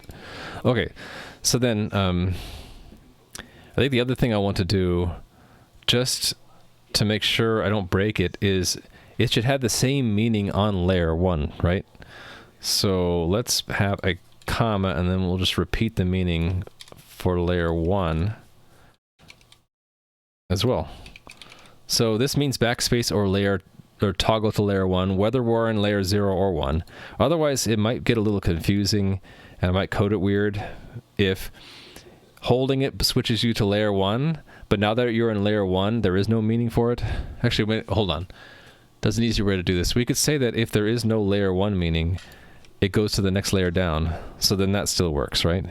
So we go to layer 1, but the key doesn't have a layer 1 meaning, so it goes back to layer 0 and says, okay, we're still holding it, so it still means stay on layer 1. There we go. Let's do that. Your concern would be mass deletion of text. Replacing the hold for backspace is an issue if you hold delete. You control with your backspace like you do. Oh, I solved that on my Corn keyboard by having backspace on 2 different layers, and on one layer there is no hold meaning. So let's see if I can demonstrate this without. Can I have both keyboards on screen at once? Okay, I can sort of. Okay, that's good enough. So if I just hold down backspace, it doesn't. You see how it's not actually doing backspace because now it's a layer toggle. It's in number layers, right? So if I wanted to do a repeating backspace, I go to this layer and then I hold down backspace, and on this one backspace doesn't have any hold meaning, so it just is a repeating key. And no worry, I can just undo all that damage I just did. So I can put backspace on 2 different layers, and on one of the layers I can have it have no hold meaning, and then that's my repeat backspace key. Yeah, you get a lot of flexibility with multiple layers. You can have a key on many different layers for whatever different situations you have. And it's not just my design, but QMK has this as well. So a lot of the things I'm doing aren't really new. They're based off of what I know about QMK and other keyboards out there. Oh, I'm glad you find it interesting. If you're really into C, for example, then I would suggest you just look up QMK. This is open source keyboard firmware for a lot of different keyboards that are out there. The only downside is it's in C, and I like Rust. But it's all open source, so you can take a look at their code. You can see how they do this kind of thing. It's going to be different than the way I do it, but I picked up a lot of ideas from them. Yeah, it's the Ramu brand proprietary keyboard. Yeah, in fact, the layout of these keys are based off of me measuring where my fingers rest normally. So they're like, it's highly custom to me. All right, so if we support this layer meaning, then holding down this key will switch us to layer 1, and then tapping this key would produce a 1 instead of an X. So I need to just write all that code, right? If I build the code as is now, it doesn't know what that meaning means. In fact, I think it'll crash. What happens if we encounter a meaning that we don't support? Let me look. Oh, yeah, we're going to hit this to do, and it's going to crash, right? So I have to handle all these places where we see the word layer. So there's when we activate it, and then when we deactivate it. Okay, cool. This makes it easy, right? Activate key is going to change our current layer to whatever this is. So this will be a new layer, right? And let's just imagine, shall we, that we have a variable. Let's call it current layer. This would simply assign it to the new layer, right? But how do we know what layer to go back to when we're done? How do we know? What I kind of want to have happen is, if let's say we have multiple layer toggles, I kind of want it to be the highest active layer is the current layer. And then if we remove a layer toggle, we just remove that layer from being active, and then we just go to the next highest layer. So what that means, what I probably want is a binary heap, right? So if this is a binary heap, it would be I can't remember binary heap. I use it very rarely. Let's look up the documentation.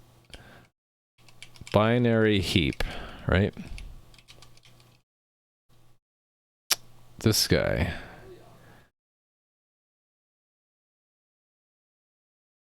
This guy. Whoa, how did we end up there? Okay. Do I need to go to that and then go to binary heap? What's wrong with my documentation? Just hit reload and it fixes it? Okay, whatever. Okay, so it's push. So I would push the new layer onto the binary heap. And then this would be like old layer, which we don't... Oh, we do need to know that one, right? So instead of pushing, it would be like removing, right? Current. Let's call this active layers. Right? And then can I call remove on this? Pop removes the greatest one. How do we remove just one of them? Oh, maybe we can't. Maybe I can't use binary heap. I guess I can't. Oh, how about instead of binary heap, we just use btree map or btree set, because it's got a method to find the greatest one too, right? This one, right? Yeah, can't we call like last? It's experimental. Hey, but we can use experimental nightly only features. Reference to the last element. This is always the maximum elements. Cool. That's what I'm going to do. So we can do like insert and then last to figure out which is the highest active one, and we can do remove. So insert and remove.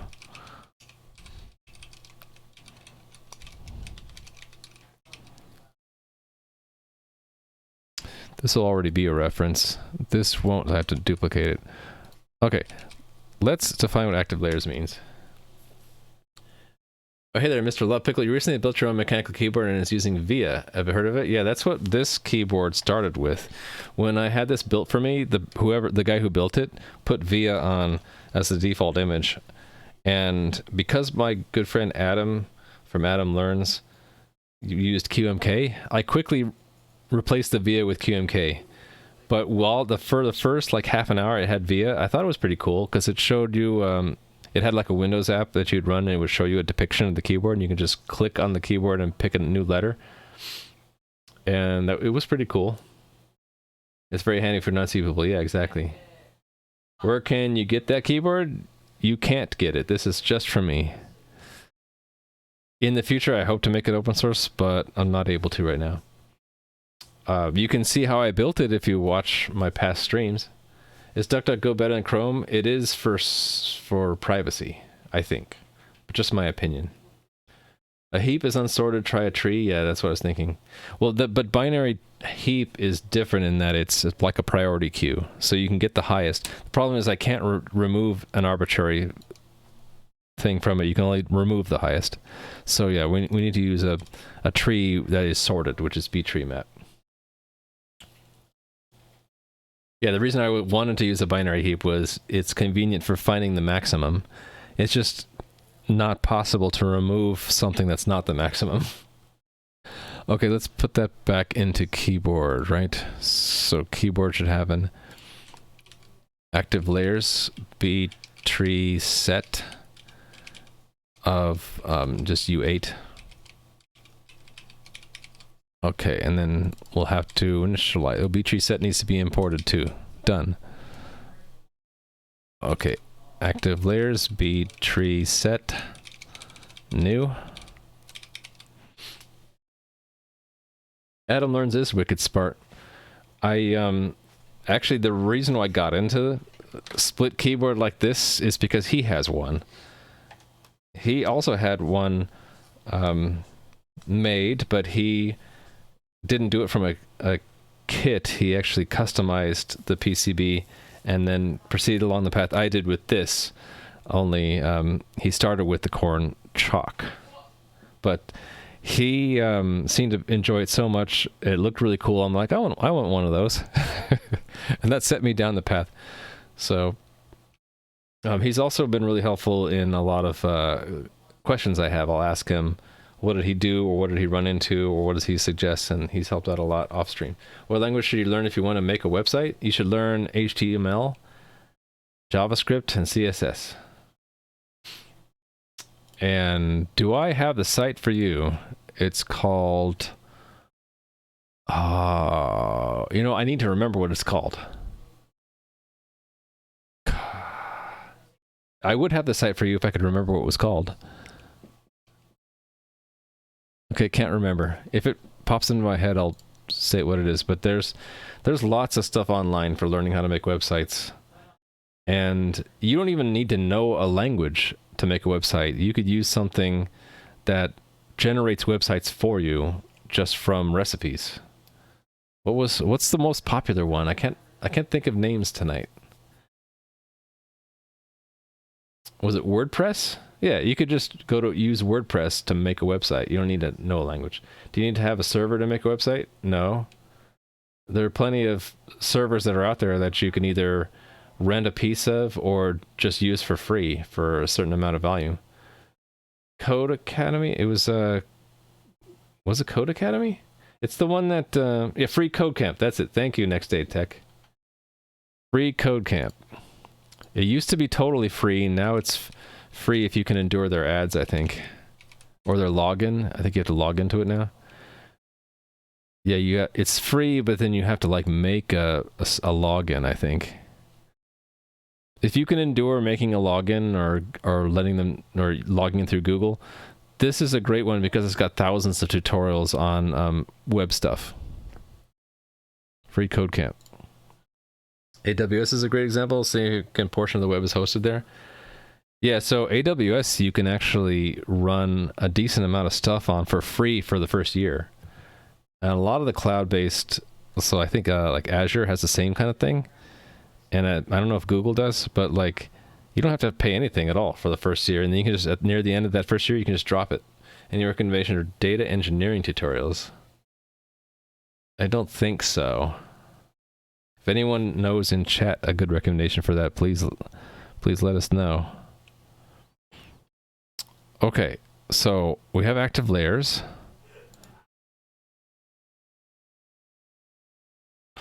I suppose 0 is always active. Okay, so we can activate layers now, and we can deactivate layers. I think now I just need to pick the correct layer that something's on.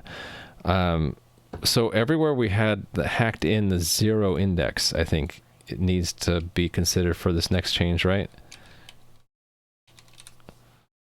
Right, so we're always going to layer 0. What we really should do is like pick a key config based off of the active layer and based off of the active layers, right?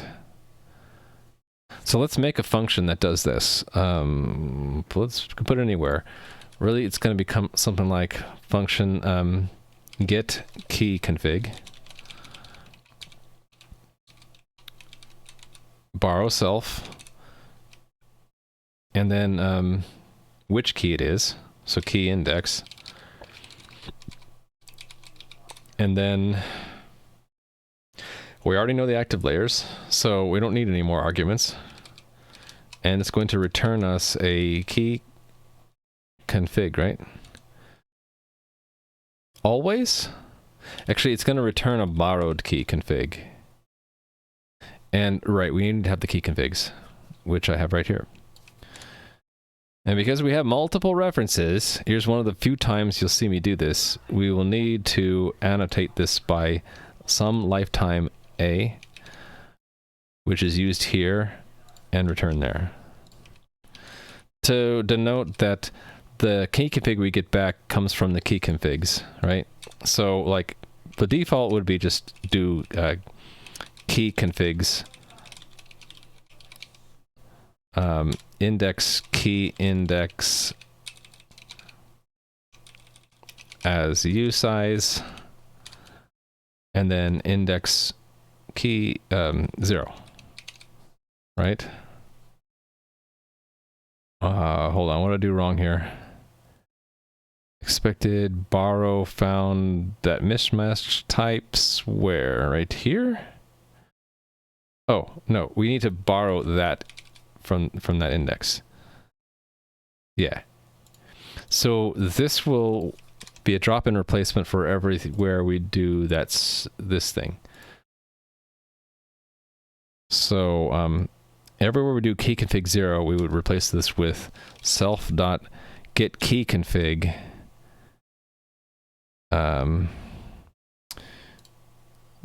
key index. Actually, what am I doing? Hold on. I can just put it here, right? Yeah. I can say self dot get key config, and then key index, and then key configs.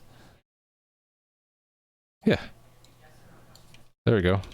And then we can get rid of the bracket 0 bracket. Yeah, there we go. I like it. Then we can extend it to understand layers. Hold on, I'm really concentrating on this. I know there's a bunch of chat going through, but I really want to get this going, you know? Found your student website was inundated with spam accounts, and you wound up having to pay even so it was cheaper than the alternatives. Huh. You are a data engineer. Hey, well, Mr. Love Pickle, what would you recommend for a tutorial in your area?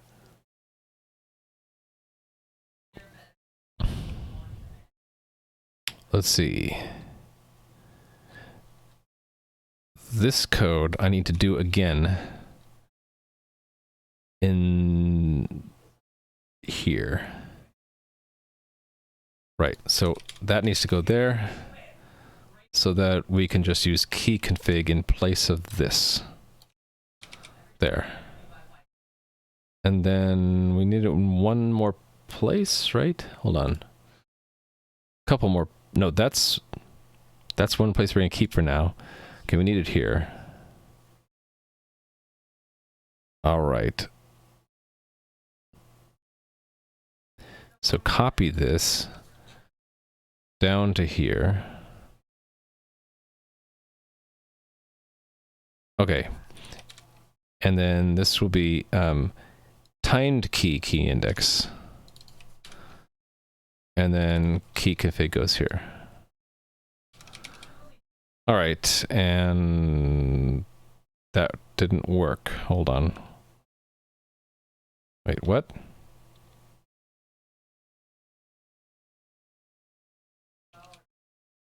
Oh, do I need to do a borrow there? Hold on, what's the error?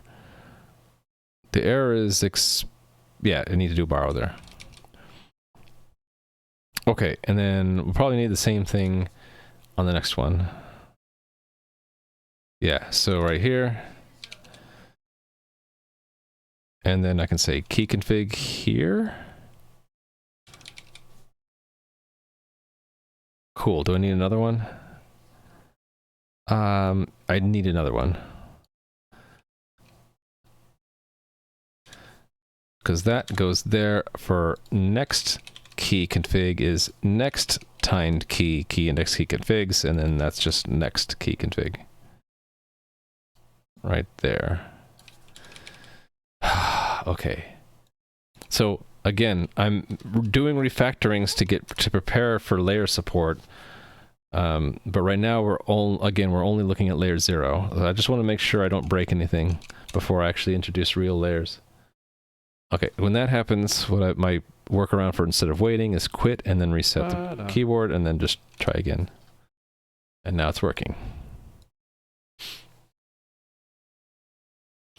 Maybe Mr. Love Pickle doesn't want to give away their secrets.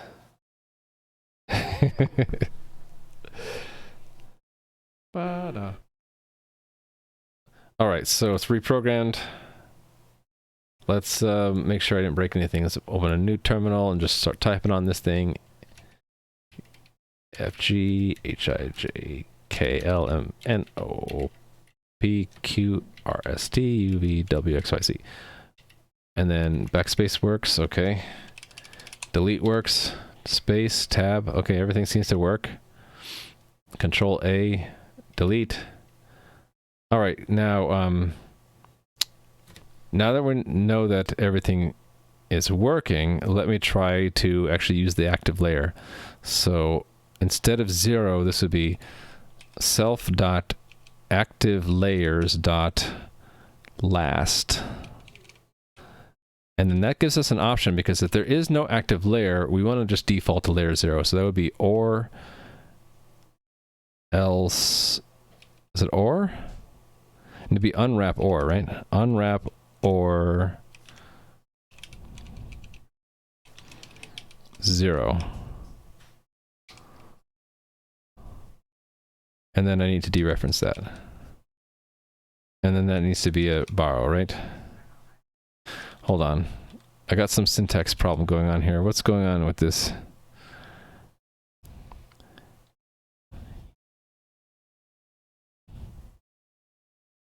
Use of unstable library feature. I need to add feature map last first. I will do that because we're on the, what do they call it? The bleeding edge of things anyway, so we can do this. But I think the real problem is I need to dereference that. No, there's something else going on here. Oh, shoot. It needs to be as usize. Possibly dereferenced. And then that needs to be... The strange thing is to have to dereference that, but that's okay. Yeah. Weird syntax, but that should work. Let's type build from here.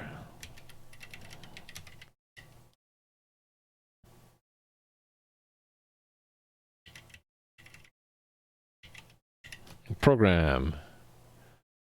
And don't want to wait, so close, reset. Reset. There it goes. Run it again. And it did it again, so try one more time, because I'm impatient. Run it again, and there it goes.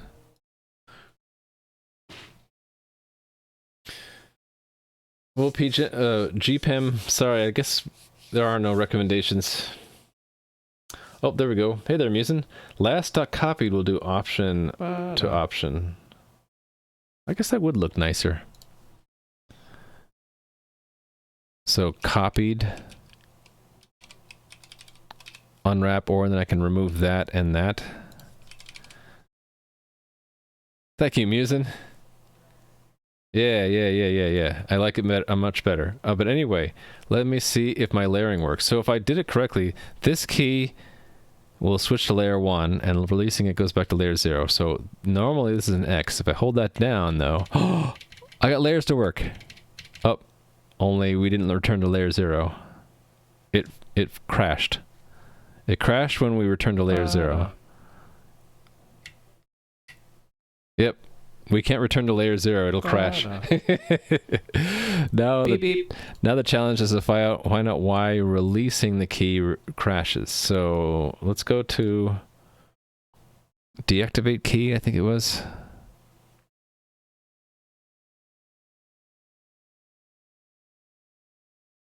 Oh, I know why. Because it might not exist. Yeah, we don't want to use indexes anymore. We want to find the layer find the configuration that matches the layer, right? We have these layer things. Yeah, so we need to walk the vector backwards until we find a layer that is less than or equal to the selected layer. Right? So that would be key configs dot first or last. First? I guess we can iterate and then reverse it. And then first? Or is it just find? Yeah, find, and the predicate is given the key config. It would be key... Why is this highlighting it? I don't know. Key config dot layer is less than or equal to this. We need to get this first. Let active top active layer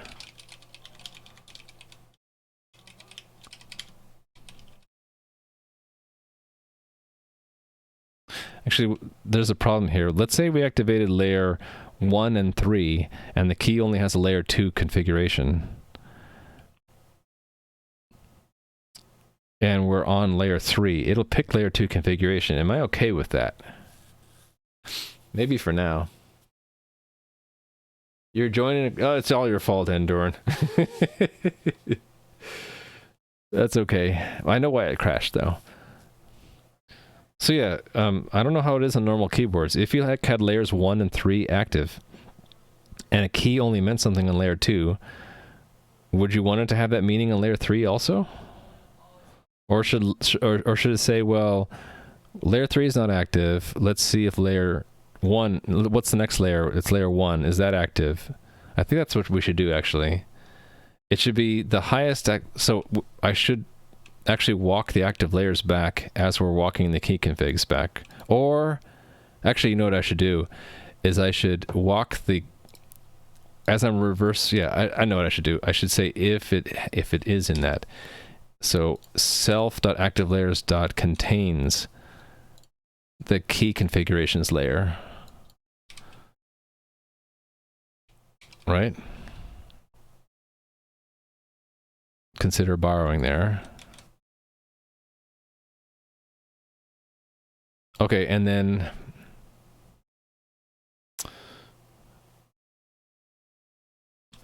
actually we want an early exit if it's 0.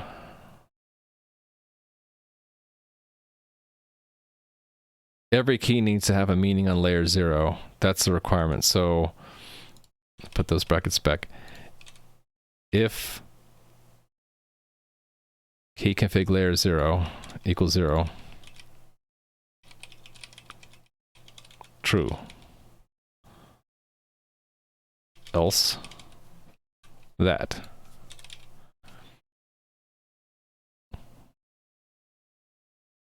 I think that's what I want, actually.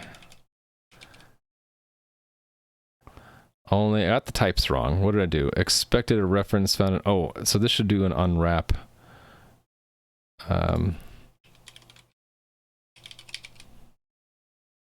So it will panic if I don't have a layer 0 configuration for a key. I just need to make sure there always is one. Iter rev find could just be iter r find?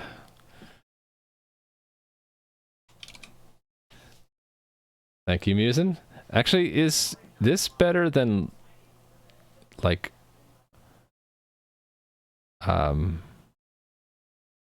no, actually, that is what I was thinking, yeah.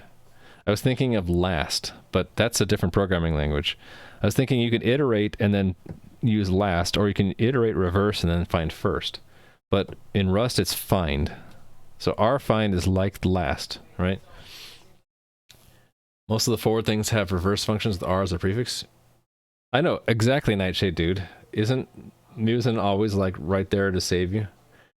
You would expect shift and secondary shift to have two totally different meanings. But my understanding in QMK at least is that the layers, they're called layers because like layer 0 is the base layer, every key has some meaning at the base layer, and then layer 1 will change the meaning for some subset of the keys, and layer 2, if there is one, changes them again. And so like if a key can mean something in all three layers, or it might mean something just in the base layer and layer 3, or it might mean something just in the base layer and layer 2. So on layer 3 you would use the layer 2 meaning. Actually that means that no, you would use the base layer meaning because it has no meaning in layer 2 or 3 if they don't match. Am I thinking about this properly? Maybe I should have gone back to the way I had it before. I'll use this way. This way seems more logical to me. So I don't need this one actually at all. So we're looking for the last layer, which is either the base layer or that is active. I think that makes sense to me. If it doesn't make sense, we'll change it later to something that does make sense. Find is like select limit 1. Yeah. Is that what it is? C# calls it? No. I was thinking there was another language where, was it Python? Where you do a last or first? Yeah. Maybe. Okay. Program. Are we going to have layers now? Is it not going to crash? If this works, then I'll add all my numbers and I'll add all my arrow keys too. And I'll put them on a different layer. All right, close this guy. All right, X, layer toggle, it's a 1, release, it's X again. So if I press another key, it just goes to the base layer. Cool, that's what I want.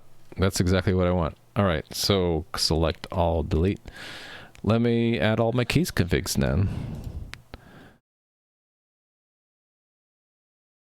So this one is C. So where's C? Let's copy this part. This part. Where is C? Over here. So paste there. That becomes a 2 on the second layer, and then that would go to an F, right? Okay.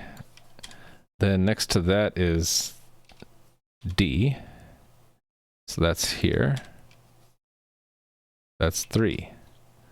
Just 20 hex. Okay. So next one after that is R. R. Here's R, which also means left shift, but now it has another meaning on layer 1. It means 4, which is 21. I'm gonna get off if I off track if I don't look at these numbers. Thank you for the follow. Adding the number layer to my keyboard here. How come I don't see numbers? That's the keypad. Is that? Oh, that is what I'm looking for. 4 is 21 hex. Okay. So the next one is S, which is 5. So paste, put 5, and that's 22. Okay, and then T is next. Paste, so that means 6, which is 23. Next one is 7, which is W. I'm just pressing the key really to see what it is. www.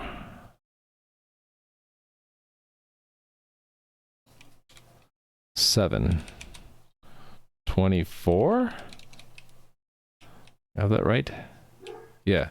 Okay, then 8 is F. Right here. 25. 9 is P. P, here it is.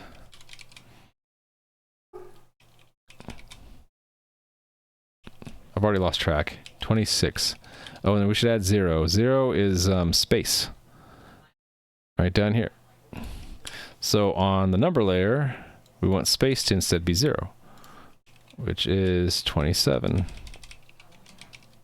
Okay, let's give it a shot. So hopefully now we'll be able to type numbers. Why am I typing down there? Type up here. There we go. Will this be pulled out into a config file sensor? Yes.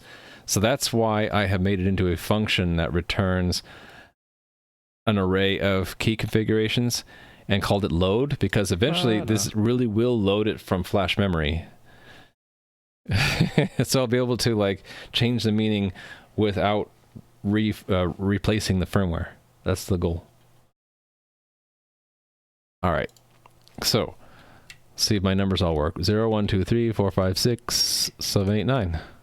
Boom. Works. We have numbers now. All right. I think this deserves checking code in. I'm going to say that we now support... Oh, do I actually still need that? I don't need that feature, do I? I added that, but then I ended up not needing it. Go back to main. Let's drop that. I didn't need that, right?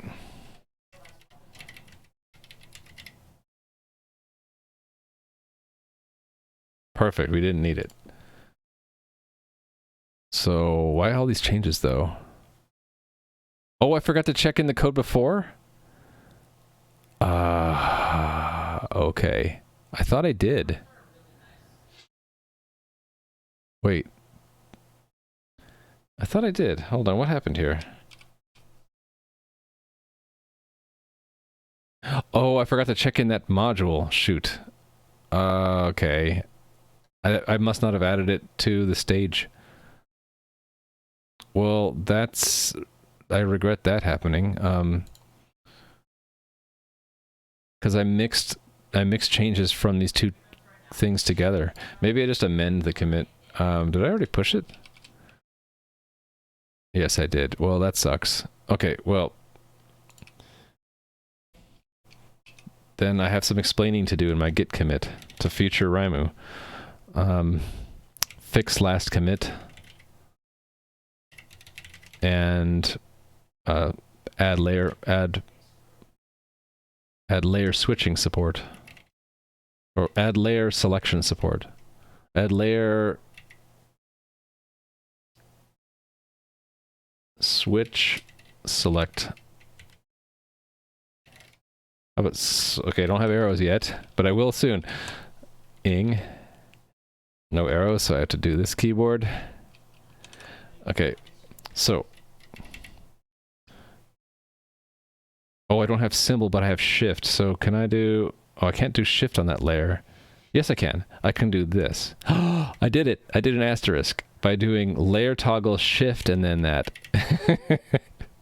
I'm having so much fun already with this keyboard. Okay, so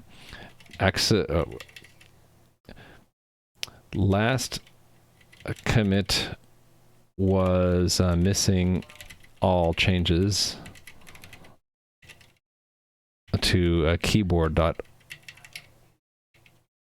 See, the placement of the keys is so different from the corn that I'm hitting the wrong key now because I'm so used to the corn. And I don't have arrows. I keep hitting arrows thinking it's going to work, but it's not. Okay, so then this is track active layers, supporting layer switch keys. And then the last thing is select key meaning based on active layers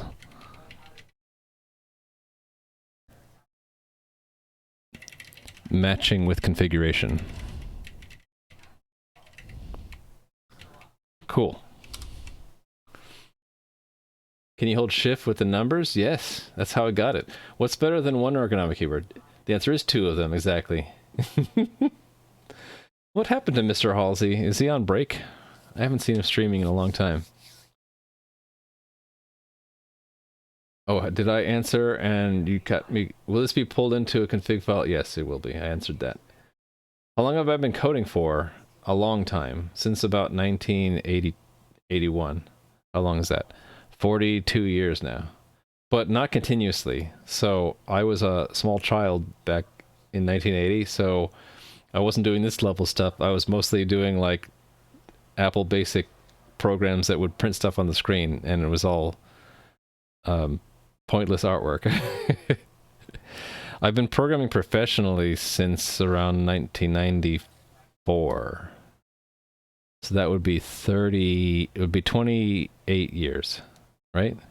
38? It's been so long that I have to count decades off in my head. Yeah, so 28 years professionally. Understanding is that I got a new job. Yes, I'm on my third job now. 28, yeah. But I consider that I've gone through periods of a lot of growth and other longer periods of not growing at all. And so I don't really think of the number of years programming as really meaning that much, because like for all you guys know, of those 28 years, I spent 26 of them not growing at all and with horrible coding habits in C. And then maybe the last 2 years getting a lot better, right? So it really depends on how you spent those years. And I'd say there were long stretches where I didn't learn anything, but there are the years where I learned a ton. And the last few years I've learned a lot more than those previous years just by streaming this stuff and having you guys watch it and give me ideas. I didn't even know about Rust or why I would like it until someone said, more than one person, a bunch of people would say on my stream, hey, have you tried Rust? We think you might like it. And I gave in and I learned it on stream, and that wouldn't have happened if I didn't stream. So I don't know where I was going with that, other than I think in the last few years I've learned a lot more just by streaming. Is it possible to have the good code habits with C? That's are you being serious?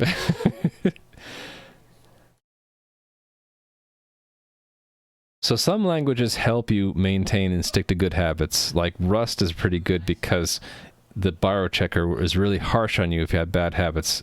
The more complicated your program is, the harsher it's going to get. But yeah, there are other languages where the compiler doesn't care. I mean, the only time someone will care is you when your program doesn't do what you want and you get frustrated because it's so hard to write, and then you'll realize it's your bad habits that are getting in your way. Okay. It's 10:48. I guess I have time to see, did I miss anything? Or are we going to say that layers are done?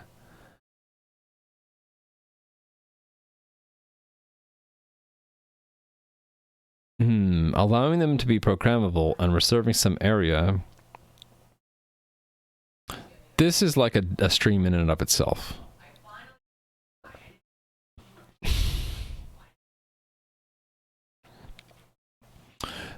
There's one thing I might want to add in. Instead of layer toggle, we might want like a one-shot key, a layer switch. Because I have that on my corn where like if I press this one, then the next... But that's a one-shot mod. That's not layers. But you might want to like hit this one, and then like only the next key is a number, and then back to letters after that. But really, that's a different thing called one-shot mod. One-shot, right? Keys. We're going to say layers are done, and let me actually, to make sure it's done, I think I'm going to add the rest of the layers that I have on my corn keyboard. Yeah, because then I can use this for arrows and stuff. So what else do I have on my number layer? Well, I can find out just by holding down the layer and then hitting the other keys. Because that's the left column. Actually, I can just reproduce it by hitting all the keys up at the top. So that's the top keys. That's the next layer, row, and that's the bottom row. No, I missed a row. Was I doing shift by accident? Yeah, I was doing shift by accident. So that's the top layer, the top row. That's the middle row, and that's the bottom row. I should do the thumb keys too. And those are the thumb keys. Right, and since it's the right thumb, I don't have any right side layers for that because it's awkward to press. Now what are the other layers do? So this is, oh, undo, redo. Yeah, these ones we won't be able to see. What about this one? Oh, right, so this is the shifted form of them.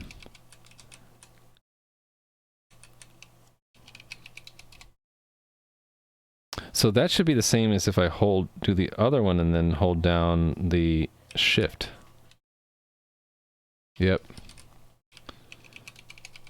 So yeah, so, whoop, that was different, because I didn't hold down the correct key.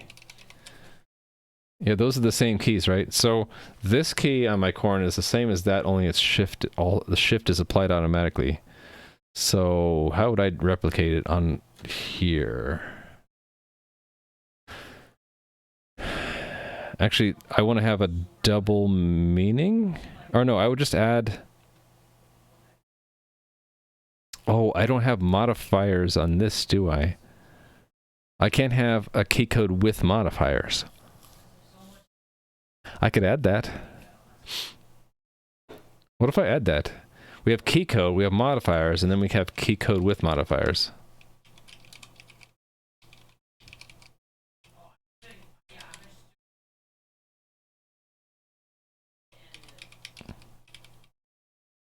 Actually, then there are two things here, right? So we want to add key code modifiers. So let's say we have that, and then let's close this. So that would be like layer 2, I guess.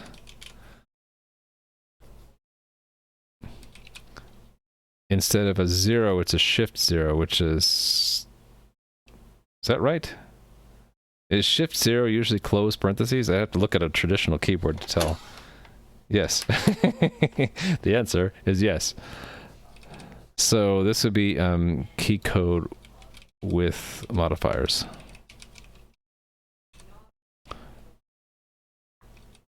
Where it's the key code is that.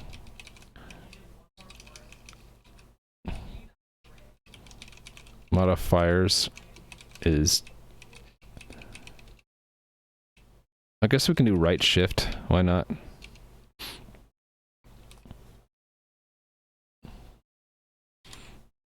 Actually, we only have to add this much. Okay, so there. So that's open parentheses.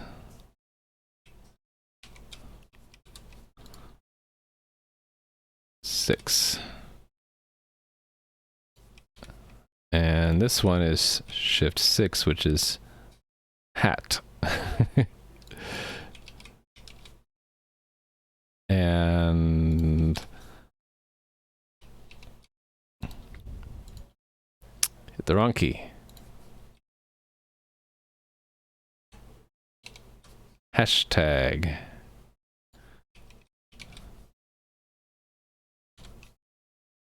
And 8 is asterisk.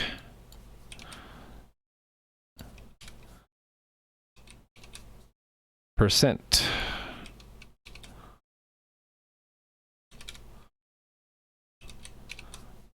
At sign. 7 is ampersand.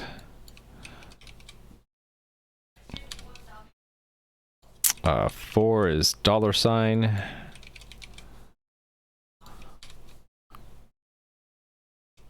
That's exclamation mark.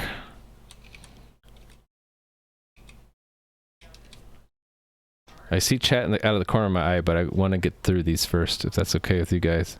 Did I hit them all? Let's see. 1, 4, 7, 2, 5, 8, 3, 6, 9. Okay, I hit them all. Hey there, Resubaka.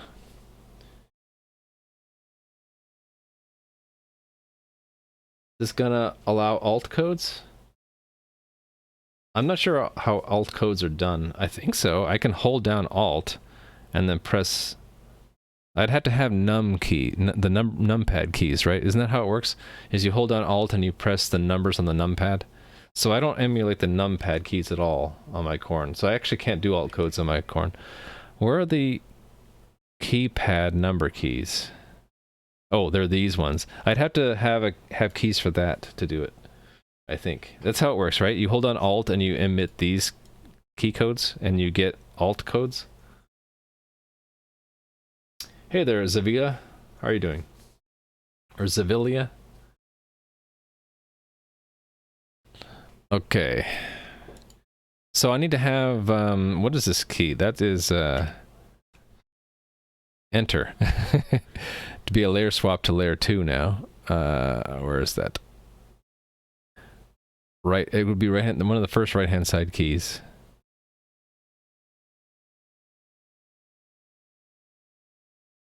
I should mark this somewhere. Like, there it is, enter. Okay, I need, well, I can type it from memory, right? No, it's not like that. It's a hold. If you hold it down, it has some meaning. Key meaning. Layer 2. Actually, it was right there. I should have just looked at that. Okay, so if I hold this one down, it'll switch to layer 2, which is a shifted form of the numbers if I did this right. But now I need to support key code with modifiers. So I think wherever we see that in keyboard, we have a compiler errors because we're missing that. Yeah, exactly. Exactly. So it'll be sort of a melding of those two, right? So let's add it there. Okay. We can start with this block and just add in the key code add.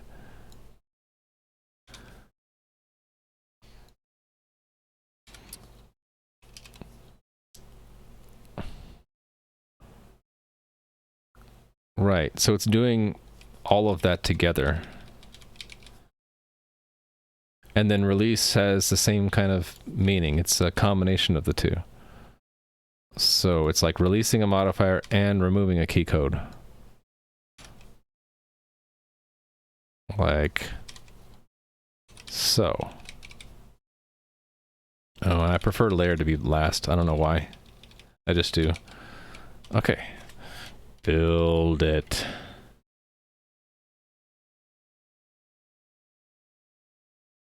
You have weird nostalgic feeling for Lua? I did some Lua when I was working on my game. I mean, I think it's a nice language in that you can embed it really easily in C and C++ code.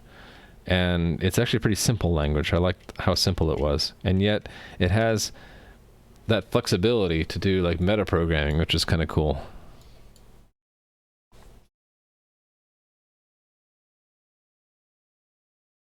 Okay, so if I did this right, then this goes to layer 1 and this goes to layer 2.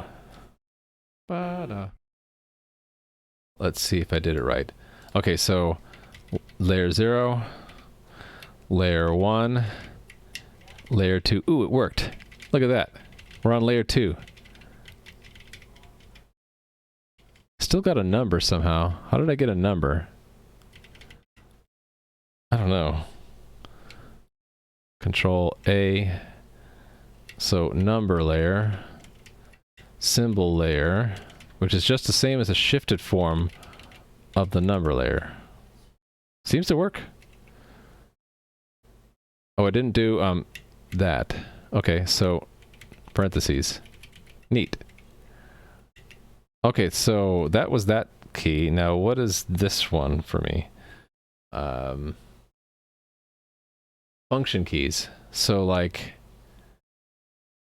oh wait a minute. I think that used to be function. I'm not sure what that is now. I'm not going to mess with that. The one that I really want is this one. If I hold that one down, I get the navigation keys like arrows.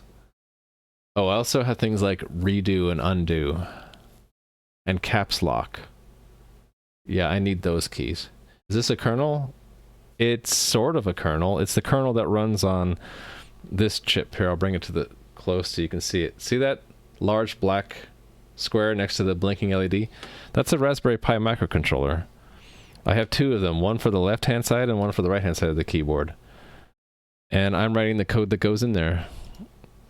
So here's the code that gets run when you press a key, and then this is the code that happens when you release a key. And this is just a microscopic view of the code. There's lots of other pieces, but today I'm modifying it to introduce layer swapping and then key codes that have modifiers built into them. Like a key means like shift 1 to get a exclamation mark. So yeah, to me, kernel means the code that runs at the highest privilege level and is sort of in charge of the lowest layer. And I would say that, yeah, that fits what I'm doing, but I'm not writing the kernel for an operating system. I'm writing the kernel for a keyboard. Lua is more sane than JavaScript, except for the arrays. You mean that they start at index 1 and not 0? I'm glad you think it's cool. I think it's fun to work on this project. So we're on stream 24 of this series. If you want to see the rest of them, they're all on my YouTube channel, or I plan to make a condensed like highlights reel to show. Everything you see here on the second camera, I built myself. So this circuit board, I designed in KiCad.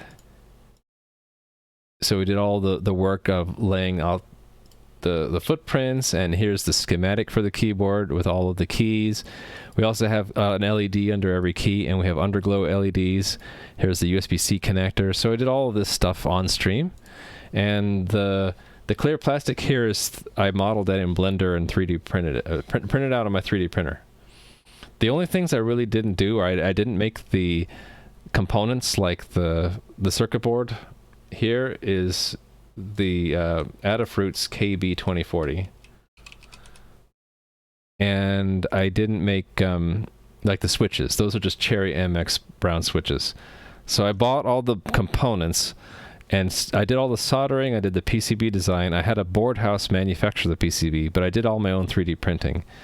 And on the software or firmware side, I did everything except for the lowest level libraries that come with that board. So the hardware abstraction layer, peripheral access, and also I'm using the Rust's USB device stack. So I didn't have to write any of the stuff like for USB human interface device or serial port.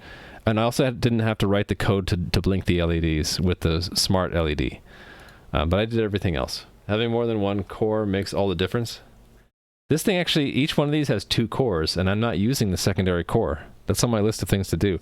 I was thinking it might be useful to have the second core handle the LEDs, because those require a lot of hard-coded wait loops that otherwise kind of hold us off from doing the important things like scanning the key matrix.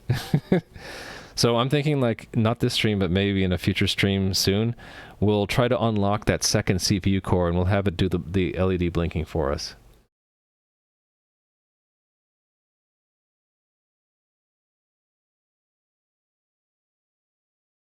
You call this a driver rather than OS kernel? I am blurring the lines, though. We have no operating system. The way you can tell that you have no operating system is that you have this no standard, which I put in the thumbnail for all my YouTube videos for this series because it's very important. We're writing a program that is not on top of any operating system. So there's no file system, there's no system calls.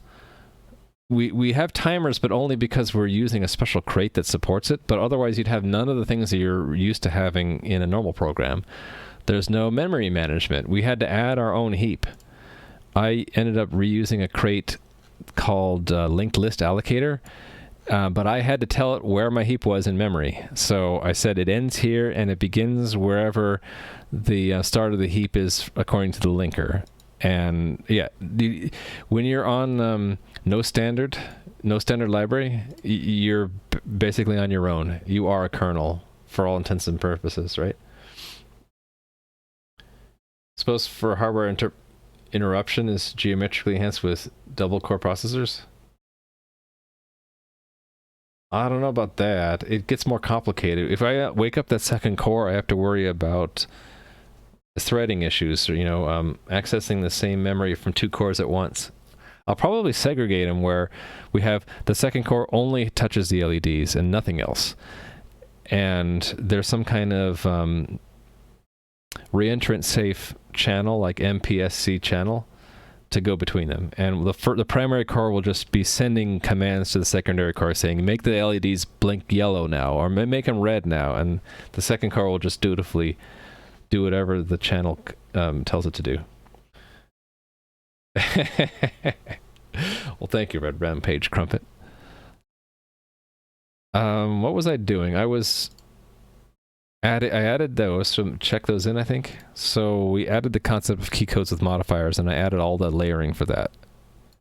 Yeah, so let's check that in. Okay, I can do this with my new keyboard now, right? Control J and then git commit. Oh, the next is what I wanted to add, that arrow keys, right? So add key code with modifier key meanings. Sure. And then I don't have this key yet. I want to add that though.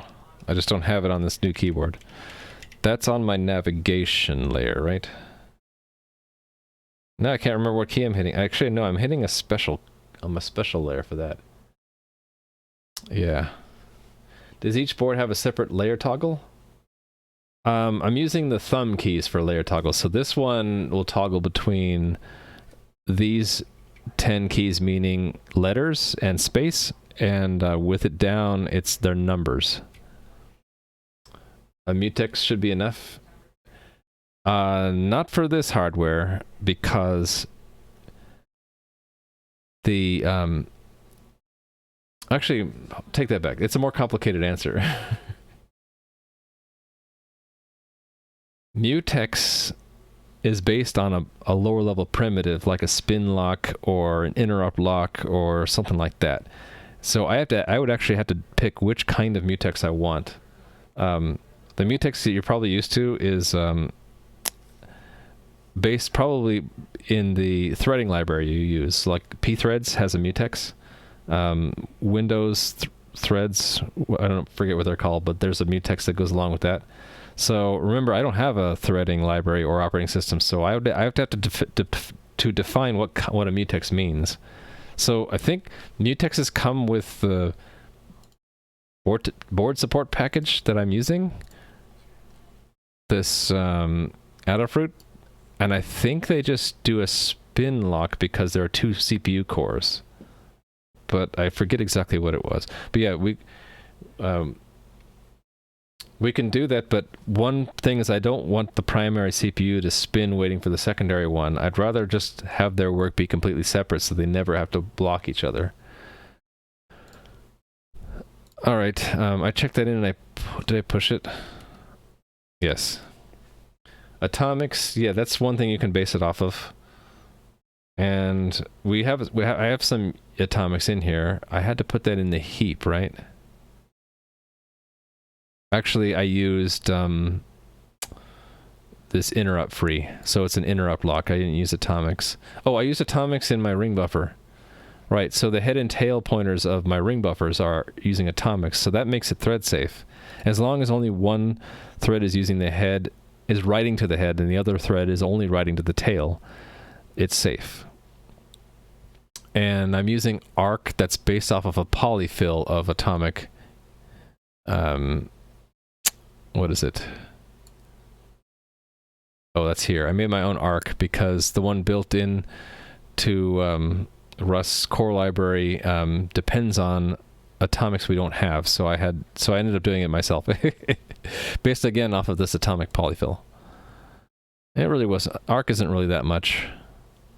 There's the drop in place part, which is kind of fun, and the unsafe part, but we won't talk about that.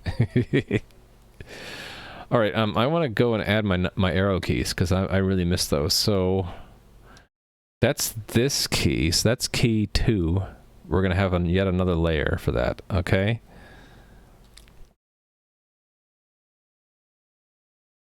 Am I looking at the right ones? Why does this say it has a hold? No, a hold meaning of none. So right now we're going to make it have some hold meaning. So we haven't used the 3 yet, right? So let's put this, this is navigation layer. I also want to mark where we used it for layers 1 and 2. So this was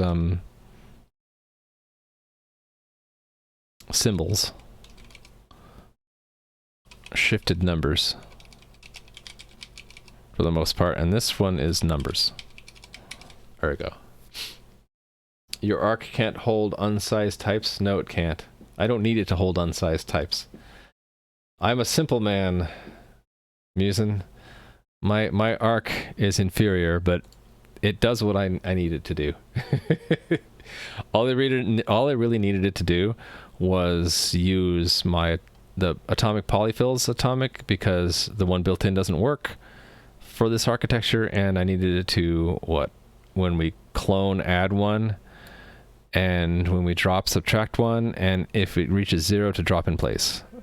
Oh, and I needed the deref. That's all I really needed from it.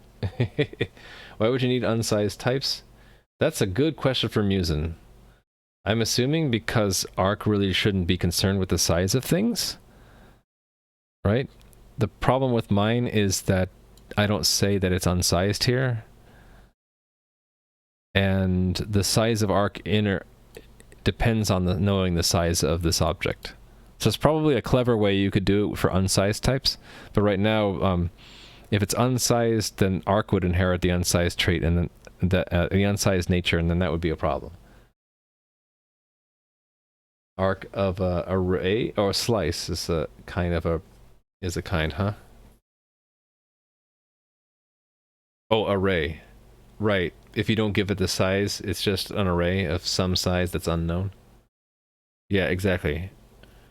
Actually, don't you know the size of arc dine foo? Isn't it just the size of a fat pointer? It's a slice, not an array, yes. Yeah, I misspoke. It's not array, it's a slice. Because a slice, you don't know the size until runtime. But wouldn't you know the size of a trait object? It's just a fat pointer, right? Or am I thinking of a boxed dine? That's a fat pointer. But dine by itself could be any object that supports that trait, and so then you don't know its size. See, this is that limit of Rust knowledge that Musin knows really well and I don't. Arc is a fat pointer too. Not my arc. My arc actually, well, it uses non-null. So I'm cheating, right? I'm using a non-null pointer to an inner, and that combines the object with its reference count in the same spot. Anyway, I need my navigation layer. Okay, so then that is, which key is... That's left, right? Left is N. So let's add a key for N. Right, yeah, so add to here another meaning. And it doesn't have a hold meaning. But the key meaning is left arrow.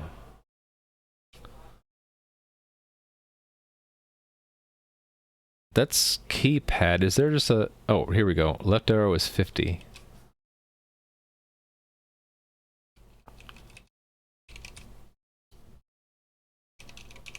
All right. On layer 3.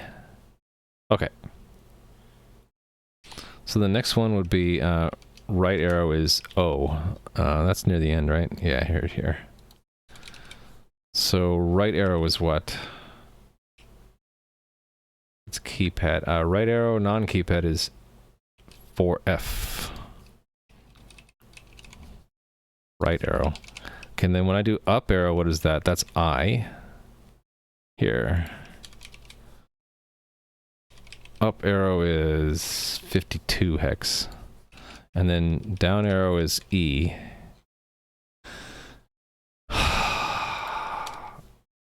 Down arrow. 51. Okay, and then I have like also page down is comma.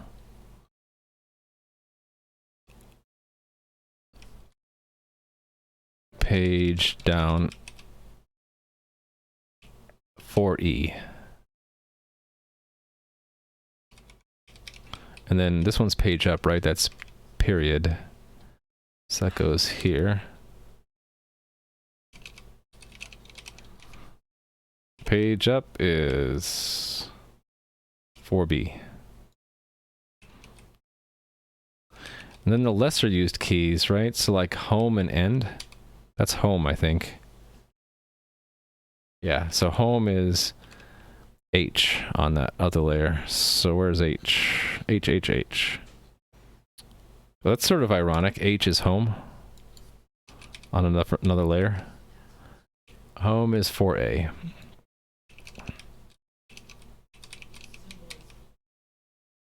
Slice is basically struct food with a size and an okay, an unsized. Yeah, I get it. I'm advancing fast. Yeah, I hope I'm almost done, except for the LEDs.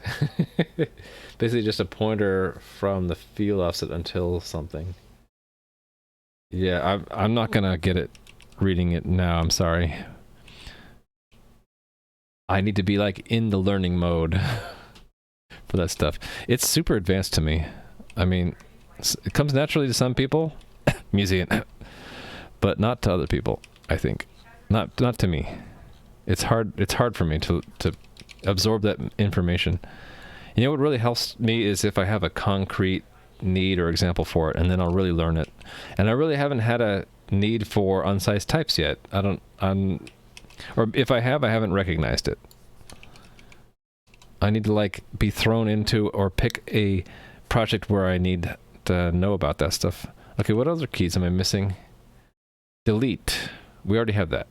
Insert. I hardly ever use that key. Insert. Oh, I didn't do end. And I just did end. I don't have insert though. Wait, am I? Oh right. So insert is K. One of those keys I hardly ever press. Who uses insert? Insert.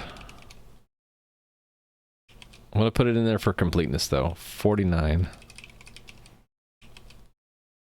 Pause, I hardly ever use that. Oh, caps lock, we need caps lock. Caps lock is M. Right here.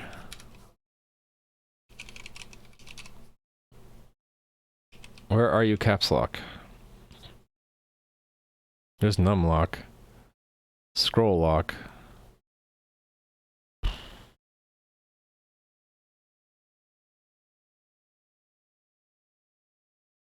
What is this keyboard locking caps lock? That's probably not it, right? Ah, there it is. So it's 39.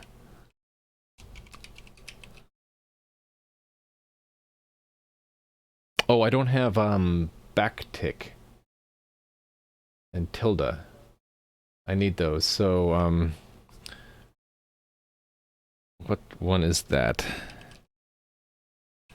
Oh, that's yet another layer.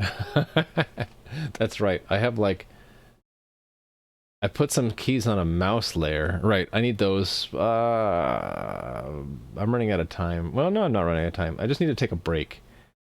What if yeah, I have some other keys on the number layer that I sometimes, well, I don't really, no, I do use like, yeah, colon and semicolon. That's I moved those. So take that back. So I have a layer, it's like right-hand symbols. That's what it is. Yeah, I have a right-hand symbol layer. So do I want to add that now or in a little bit? One thing at a time, right? Okay, so yeah, I am missing a few things. So copy, paste, copy, cut, and paste, right? So we'll just stick with Windows. So U is on this layer 3, the navigation layer. It's also, well, it's navigation and what do we call those keys? Like copy, cut, paste, like function? No, not function. That means something totally different. Shortcut? Navigation and shortcut. So yeah, U is copy. So let's find U there. So this is copy, which is Control C, right?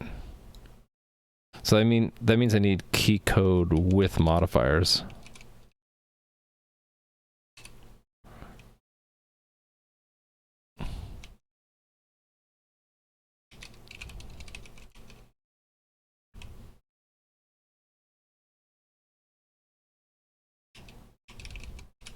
So that's a left-handed, so a left-handed control would be 01, right?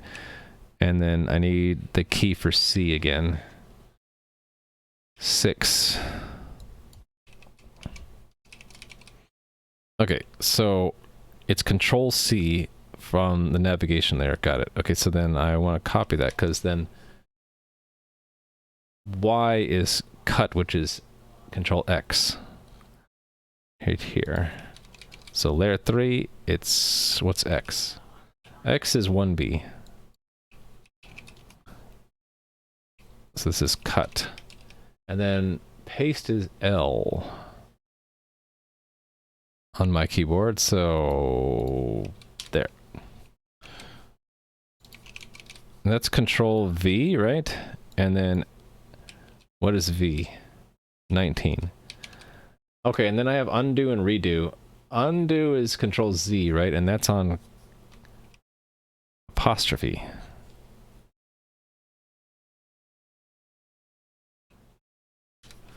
Yeah, that's undo. Control Z. Z is 1D.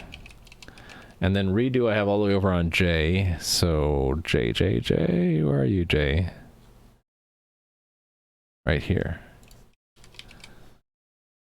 Redo is that Control Y? I think it is. 1C. It's gonna mean something different on Mac, and I need to support that at some point. Oh, I need to put that in my plan. That little keys looks comfy. It doesn't it? It fits my fingers just right. Use Shift Insert for pasting. Shift Insert for pasting. Yeah, I used to have a dedicated key on a layer for that. I need to remember to do this. So a Mac Windows toggle. So that toggles a few things like undo and redo, I think, are different keys. Also, command and control are swapped. So I want to do that eventually. I need to remember. That's why I put it in my notebook, so I can remember. Okay, what else am I missing? I think I got them all. So let me test this. So switch to, I should be using this keyboard now, right? Build. Gotta get used to typing on these keys.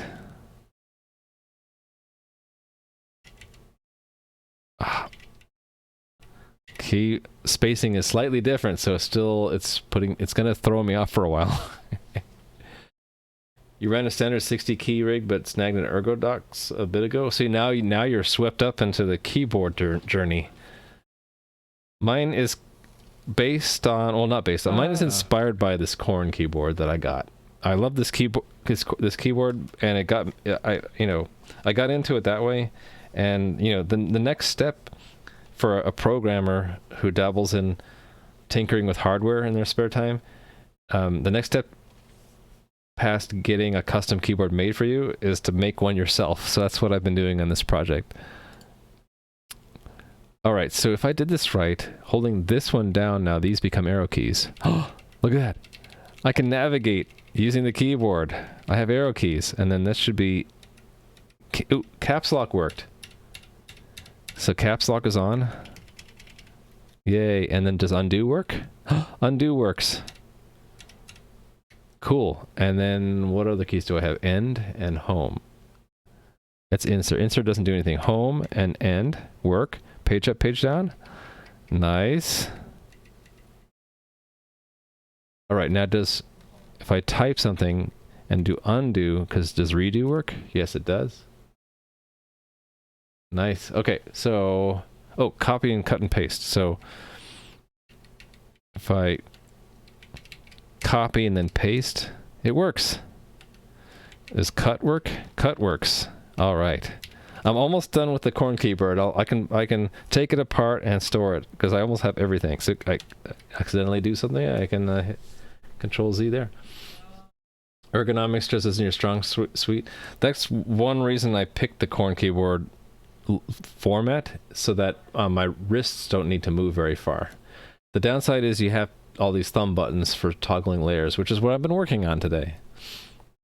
Kind of afraid getting out of QWERTY and starting growing a neck beard. I could have put QWERTY on this too. I made the mistake of switching to a split reduced key keyboard and going from QWERTY to Colmac at the same leap. Don't do what I did. I'm just kind of crazy that way. So after so long programming, you think you have an idea how a good keyboard should work? The keyboards these days aren't that complicated. Most of the complication is inside the switches. And on the software side, there are a lot of libraries now you can build off of. So I would say keyboards these days are a lot easier to make and to program. And they were never ditched the logic layout, just the physical layout. I see. Yeah, so I ended up doing both. One thing at a time probably would have been smarter, right? Okay, so I added all my navigation keys, so let's check this in. It feels really funny to be using the new keyboard for this. Okay, so add a navigation slash shortcut layer. Save, and then I need to do this like there.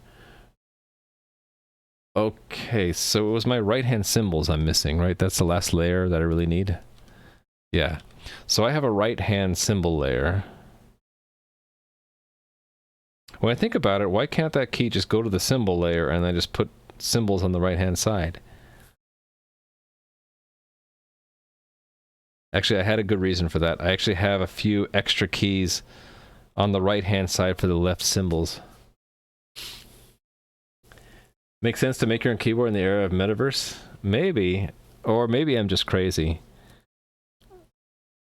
I know a lot of people get into keyboards and they don't make their own, but they just experiment with different kinds of switches, and they'll get like an Ergodox or a Moonland or things like that. Or if anything, they pick a physical layout that they like, and they just play with different kinds of switches. Or they might go low profile, play with that kind of thing. For me, layer means that these keys mean one thing if I tap them by themselves, but if I hold this down, I've shifted these keys to mean numbers now. That's what I think of as layers. And mostly that's based off of what QMK describes them as. So if you go look up QMK, I don't know why I'm typing on the old keyboard, I should be typing on the new one. So docs.qmk.fm, and you just look up layer. Layers. Key maps and layers. They talk about how there's a stack of meanings for the keys, and depending on which layer is active, your keys mean something different. So it's like having layers of keyboard stacked all from bottom to top, and you're on one level at a time. A dedicated key for control out. What about a dedicated key for RM space dash RF enter? Oops, I hit that key. I just lost all my files. Neo was the layout that introduced layers to me. Interesting. So the one I'm using is based off of Muryoku.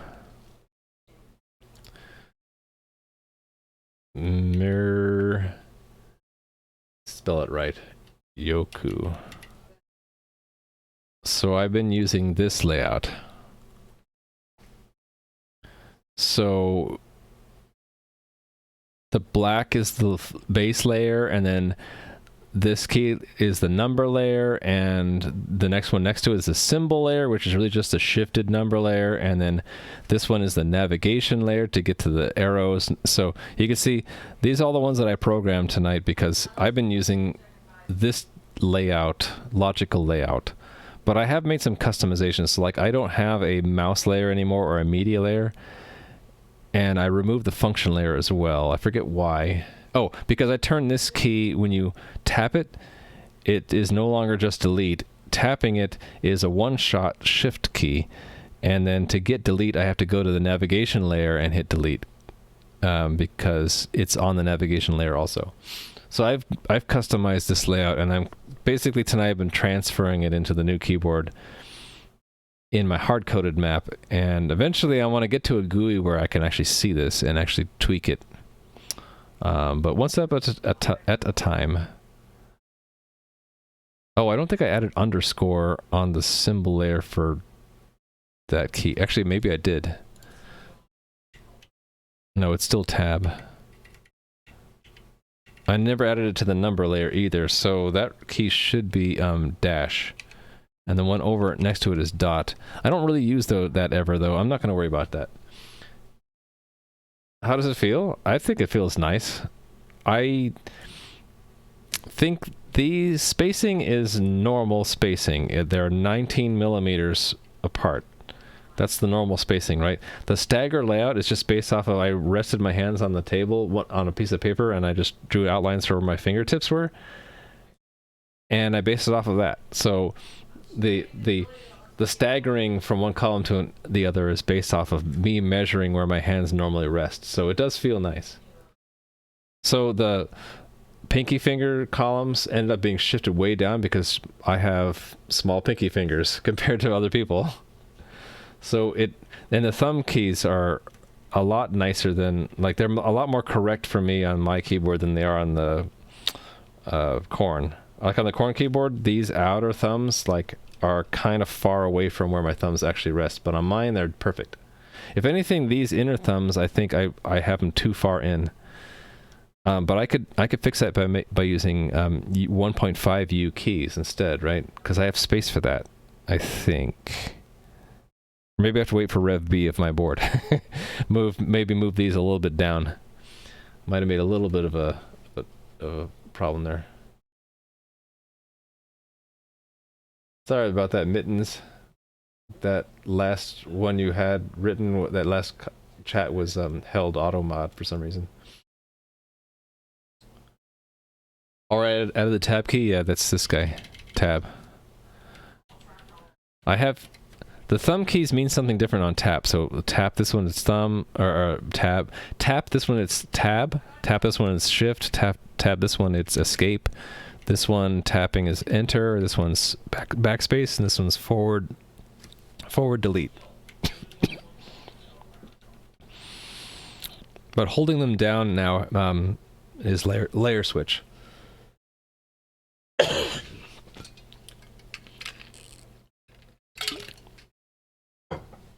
Custom tailored keyboards, like a tailor-made suit for the body. What a concept, yes. But it was a lot of work. CYFT.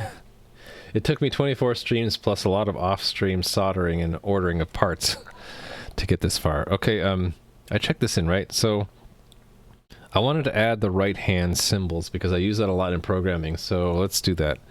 So that is this key, which is normally tab, which would be way back here, right? Yeah, so tab, I want an alternate meaning right-hand symbols. So we're going to layer 4 now. This is right-hand symbols. Oh, I should also say for symbols, Really, it's left-hand symbols. Why am I typing on this thing? I should be typing on the new one.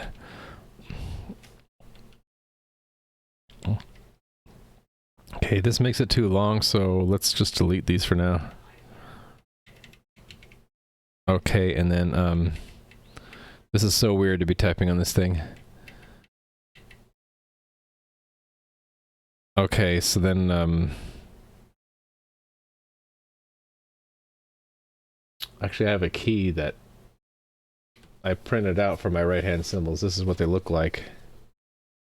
And it's not going to focus very well on it, but you get the idea. There's like, I have the parentheses and brackets and braces all lined up next to each other. I also have plus minus equals. I have semicolon, colon, underscore, backslash, tilde, all those special things on right-hand symbols. And that's, I printed that out separate because I designed that as a modification to Miryoku. So that would be, this key normally is J, but on right-hand symbol it's backtick. So where's J? Where is J? All these keys have multiple layers now. Here it is. Yeah, I just copy this, right? And then paste it down here. So on layer 4... What? Uh-oh. Oh, keyboard crashed. Reset. Oh, interesting. It's crashing on arrow down?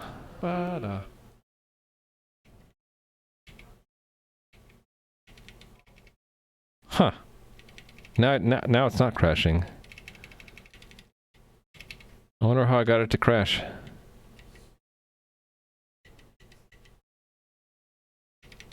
Now I can't reproduce it. Well, that's scary. Okay, so this is, that symbol. So, what is that over here? Backticks 35.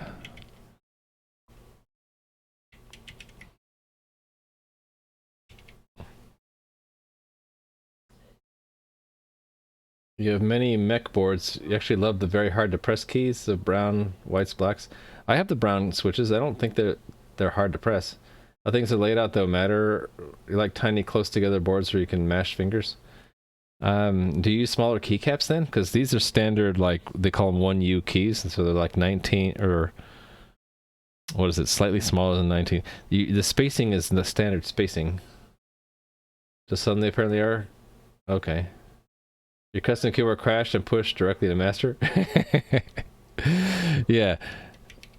How about I not have a keyboard combo that does git push? That would be... That sounds like a disaster waiting to happen. Okay, L...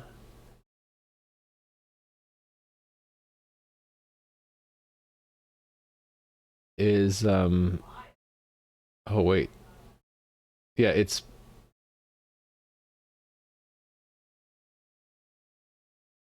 Oh, yeah, I know I did it. So it's, square bracket is L. So where's L? Here it is.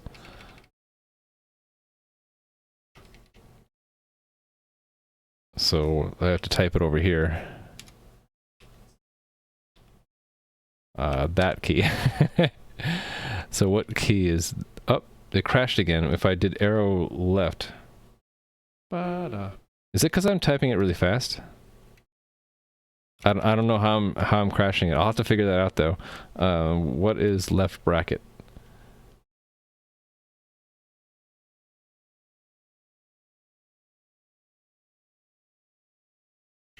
Oh, there it is. It's 2F. Okay. Oh, crashed it again. What did I do? It has something to do with layer 4.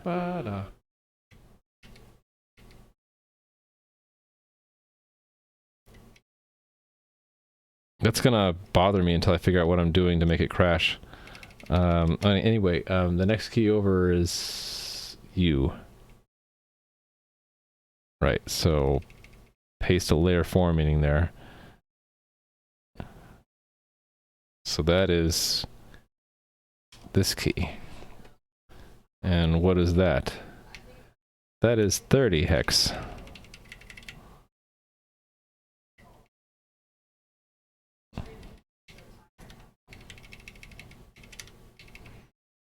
Okay, and then the next key over is Y.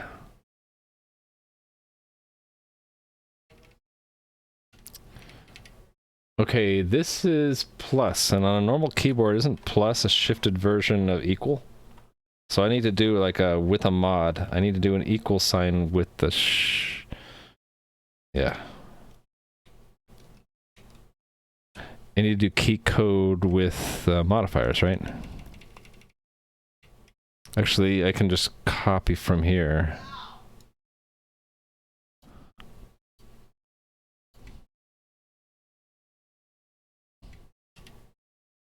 Whoops. Copy and paste. And I want a plus there, so it's equal sign. So it's 2E. What made it crash? It's on this layer. Some bug where sometimes the keyboard crashes when I do up arrow, when I do the navigation layer. So the modifier is shift, right? So 2. All right. What are the pros in comparison to a normal keyboard? The pros are that you don't need to move your wrists at all. Only very slight movements of the wrists. The cons are you have to have layers because you don't have enough keys. Keywords of query are designed to slow the typist. Yeah, so logical layout, the pros for Comac are that the more common used letters in English are on the home row.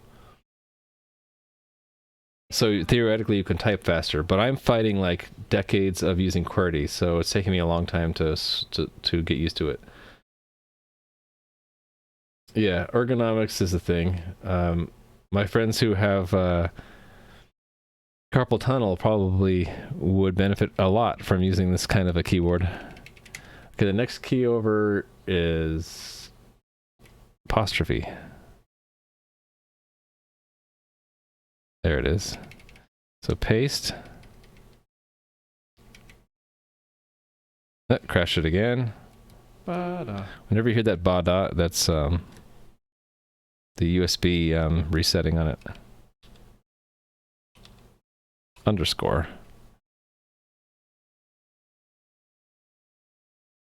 What is underscore? That's a shifted version of minus. Okay, so it's 2D shifted. Okay. 2 more layers to go. Okay, they need colon. So that's a shifted version of semicolon. I need that over on the M key. So that's up. Looking for M. There it is. Okay, so on layer 4. What's colon? That's 33. Okay.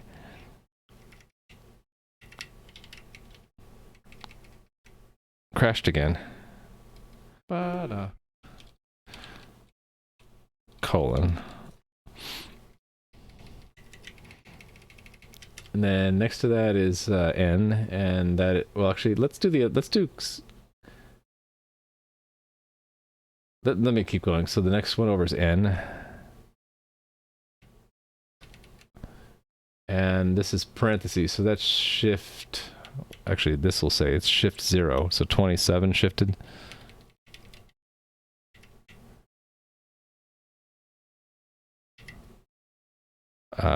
Actually, I can type this. I can just type shift 0.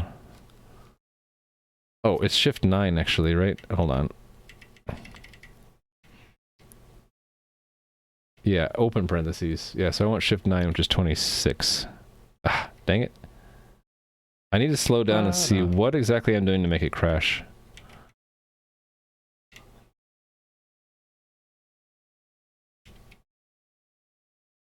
Oh, made it crash again. Crashing a lot. Next key over is E.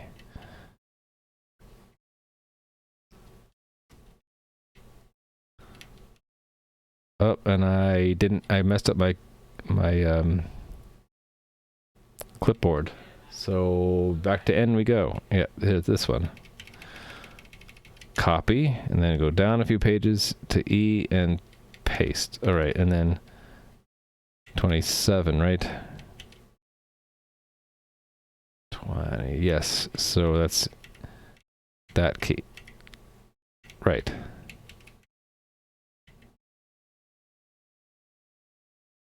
Okay.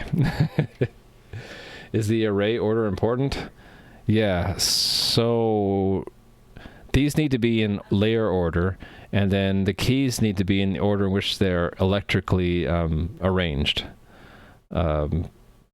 Because of how I have put together the circuit. So in the schematic, they're arranged in rows and columns, and the key index is like the row number plus the column number times the number of rows. So it's switch 1, 2, 3, 4, 5, 6, 7, 8, 9. So that's the arrangement. So they all have, the order is important, both for the keys and then within the key each layer, because we search, the layers are assumed to be sorted in order. How do you debug this thing? Can you attach a debugger? No, I can't debug because I don't have the setup for that. I would need like some way to wire into the CPU so that I can access it even if it's stuck. So what I did is that's one reason I picked Rust, is that there are far fewer crashes. When it does crash, I can usually inspect the code and figure out what the heck I did wrong. I haven't yet really gotten stuck on why is it crashing. Actually, that's not true. A few streams early on, I really did get stuck. So I would have had a much easier time if I had debugging, but I kind of jumped out of the airplane without a parachute, so to speak. I went into this project thinking, I don't really need a debugger. I do have a diagnostic log, though, so I'll run that and I'll show you what it looks like. So it looks like this. So if I hit a key here, I use this quite a bit when I want to see like what sequences are doing. Like, I don't know if I'll capture a crash. A crash will get in the way of actually getting this log out of the thing. So crashes are really bad. But if there's some kind of strange behavior, I can sometimes figure it out from this log. Like how I debugged like turning the raw key presses into debounced key presses, and then figuring out how the mod tap figuring out the bugs in the mod tap code. So like this is the final report that's generated from this raw key release here, or raw key release. Sometimes key reports are simulated because we don't know if it's a hold or a tap until we make a decision later. It gets complicated. But yeah, I debug with that. If I can't figure it out from the code, I'll use the diagnostic log. The next level up from that would be something like a debugger, but I just don't have the equipment for that. How you can reduce all the boilerplate and build it from a configuration file. That's what I intend to do next. I didn't think this would be so much work, but I think what it is I got into it. I'm like, I'm really enjoying adding the layers to the keyboard, so I'm going to keep going. Yep, no core dump. Not yet. I would have to enhance my panic handler. This is what we do on panic. We loop. So somewhere in my code, there's probably an unwrap that is leading to a panic. And if we had a debugger, we can instead get a stack trace or something. Or actually, even without a debugger, I could get a stack trace and write it to flash. And then when it boots up again, I could have it dump it out to the log. That's how you would do it? Yeah, that's how I intend to do it. But I'm doing the tedious manual process first for, I don't know, just because I feel like it. Where was my last edit? Right, so the next key after that would be equals, so that's I. And that's a simpler one, because we don't need to shift it. So that's just a key code. Let's do it here because I don't have that symbol. What's equal? Oh, wrong window. 2E.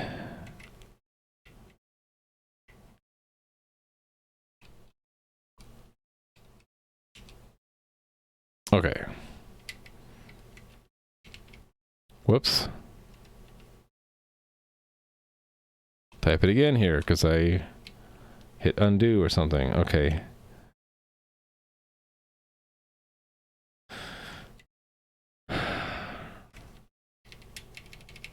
Next final key over in this row is semicolon on O. Right here.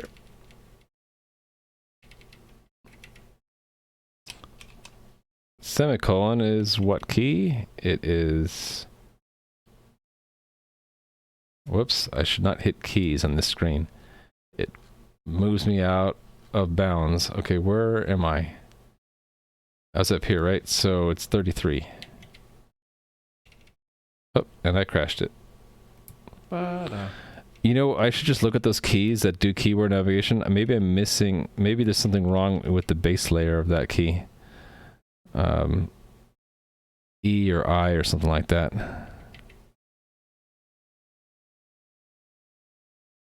No, there's nothing wrong with I. Nothing wrong with E. Yeah, I wonder what it is. Emulate the whole thing in your computer and slap GDB on it? Well, I mean, it's not inconceivable that this chip could be emulated, and my schematic is not that complicated, so if you had something that could consume a schematic and like hook up the emulator's GPIOs to a simulated circuit, it's not inconceivable we could simulate the whole thing. It would be really tedious to hit simulated keys, though. I'm talking more about what you'd write in Rust with like macros or something. Remove the vec invocations.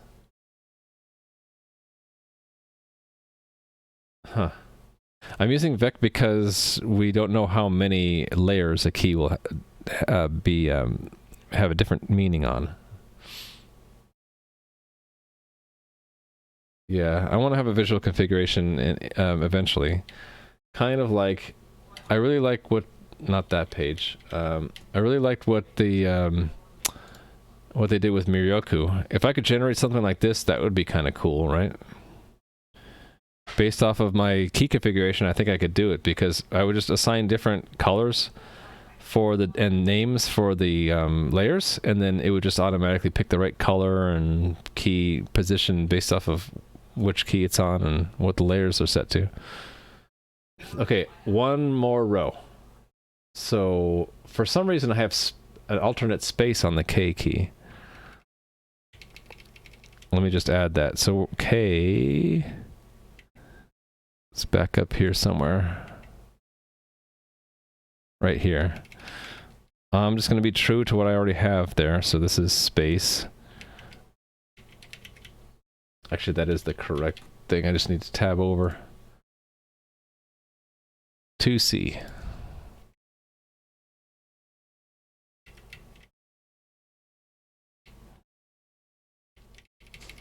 Okay, and next to that I have curly brace on the H key.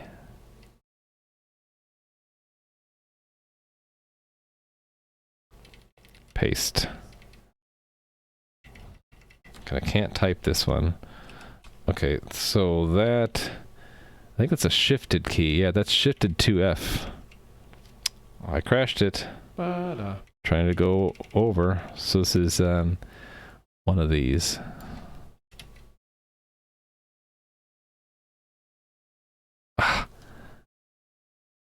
Nothing worse than to have something in your clipboard and you accidentally hit copy again instead of paste. Alright, so then that is a shifted form of 2F.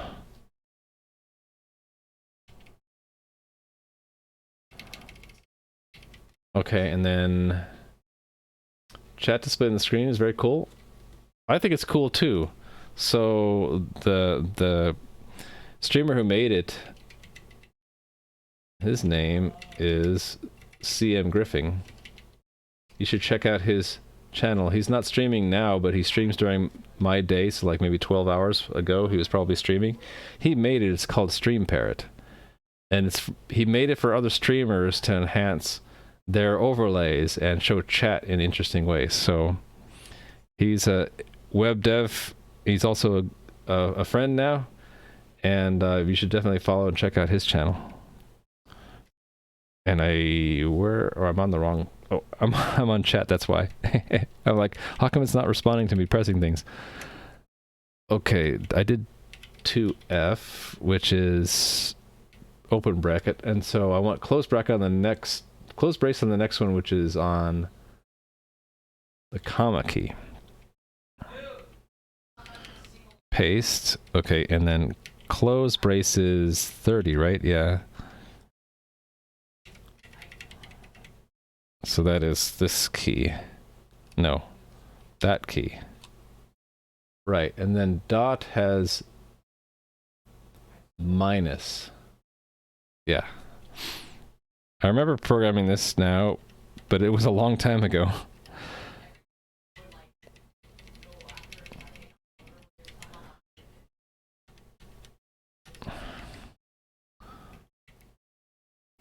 Okay, so here I want minus, and minus key is 2D. It's also underscore if you hold it down, so then it's just a key code then.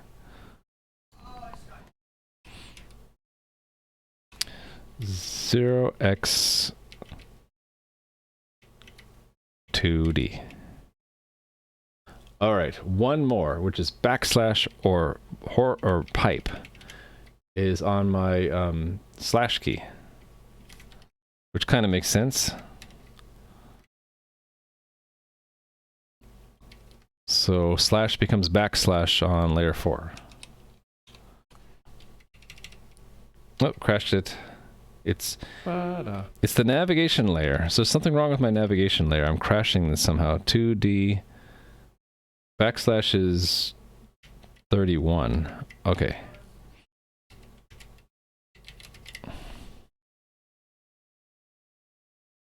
What if it's something like I'm running out of memory? Wouldn't that be kind of frustrating to find out? Okay, this happens sometimes where it gets stuck. My solution's always close that, reset, and try again. Oh, and I have up arrow now. It did it again, so close, reset, Oh, and this happens once a stream where the USB bus extender, I have to unplug. Because it says the device isn't recognized, and then I have to deactivate camera 2 and activate it again.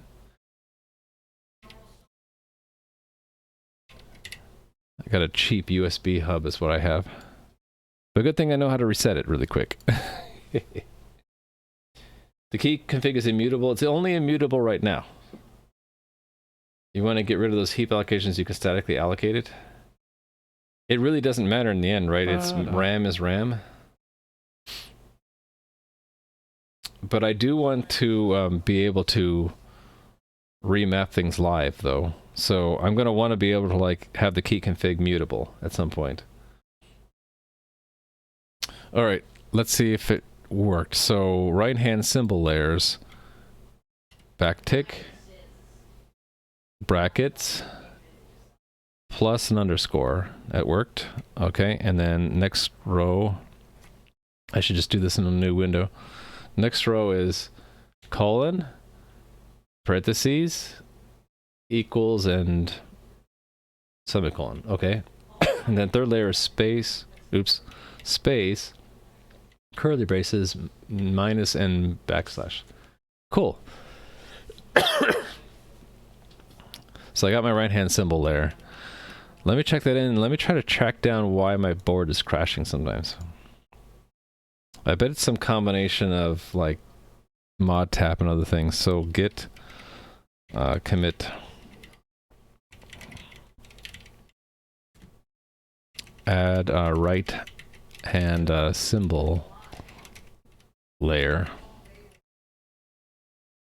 Oh, and it just occurred to me, I just used the right hand symbol layer to type the commit about the right hand symbol layer. I don't have the window close thing done though.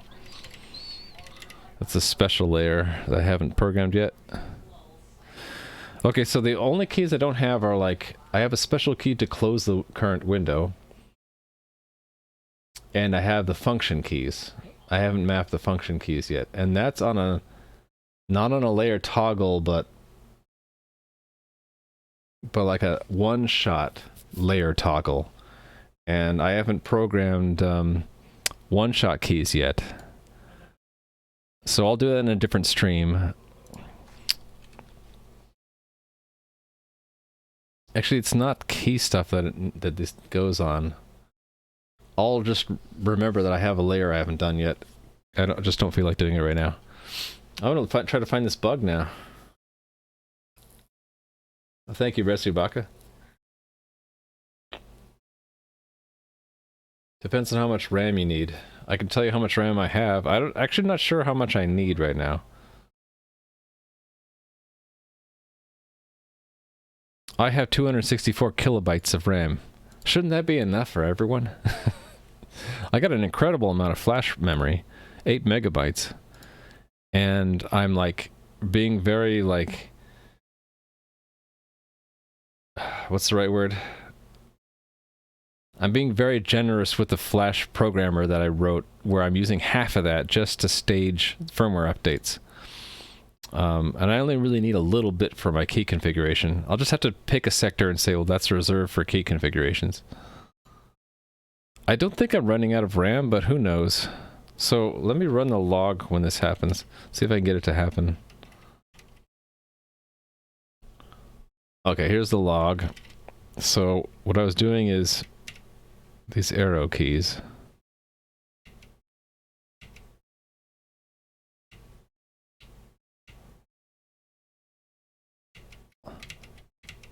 Okay, there I just made it happen. I don't know what I did. So the last things we got out of the log were me, what are we doing here? That's the right board.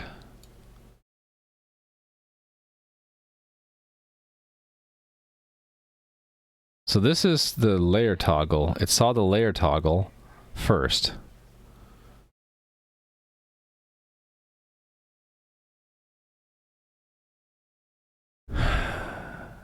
Right. It's a layer toggle combined with another mod hold or hold tap key, which would change it to shift.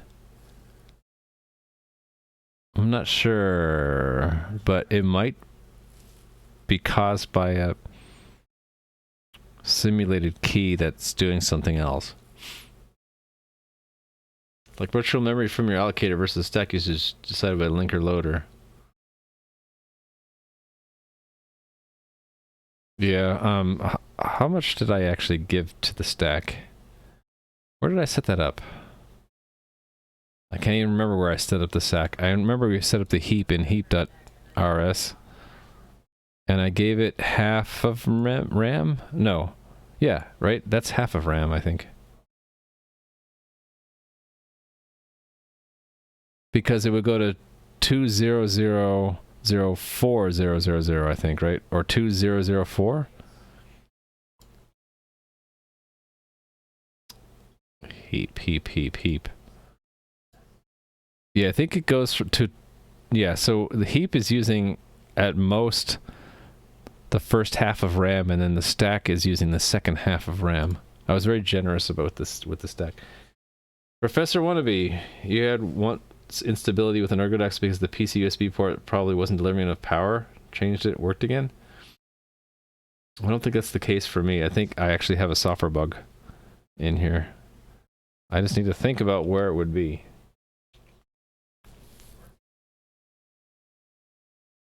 Let's reset. See if let's see if I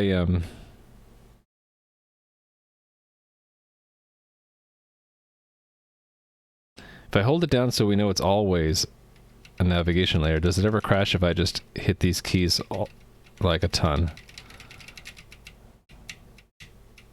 I don't think so.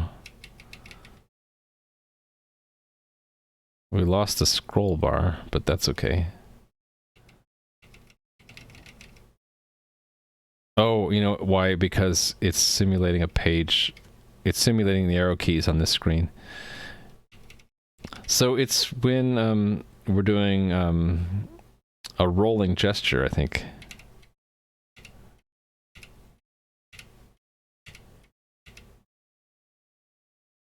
Okay, I don't know what I did, but I did it.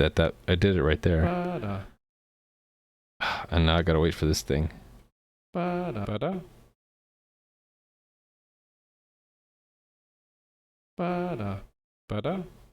It's like the timeout is too long or something.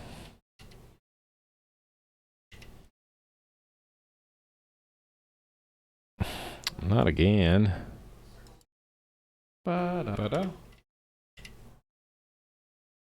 Now it's stuck.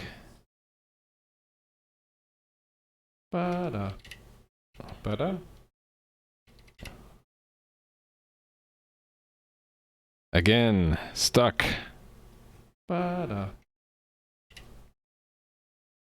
Should just wait it out this time. I don't know why Windows is taking a long time to connect to the COM port.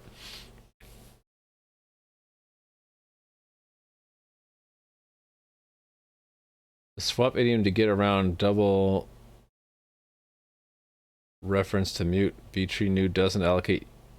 You thought it did, but it doesn't. Okay, so using mem take is basically free. Okay. Try to trigger it by switching layer. Okay, we're done waiting. Thing is, I'm not logging when I'm switching layers. That's one problem. It just says preserving modifiers. Oh, I think I have an idea what it might be. It might be that it's simulating a key press when it's, but it's already switched off that layer.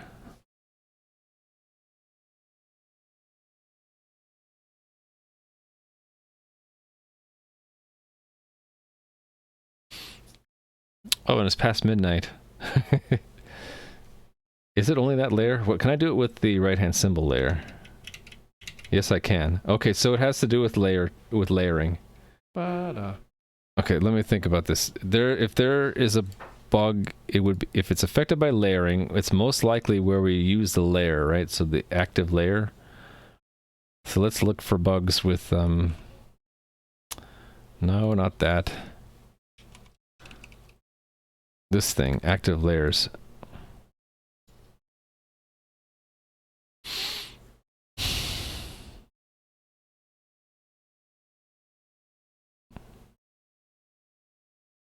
Remove just returns a bool, so none of that would panic.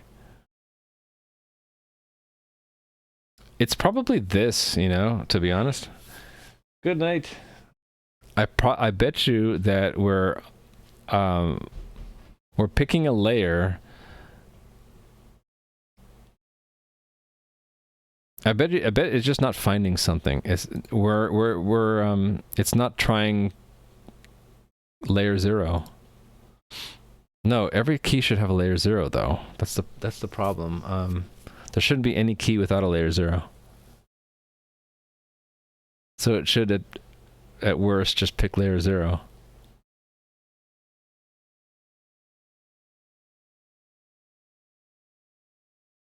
This key index should always be in range.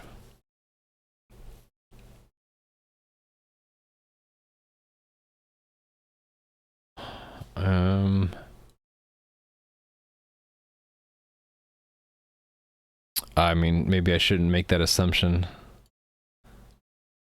There might be something in here where layer 0 is not the first.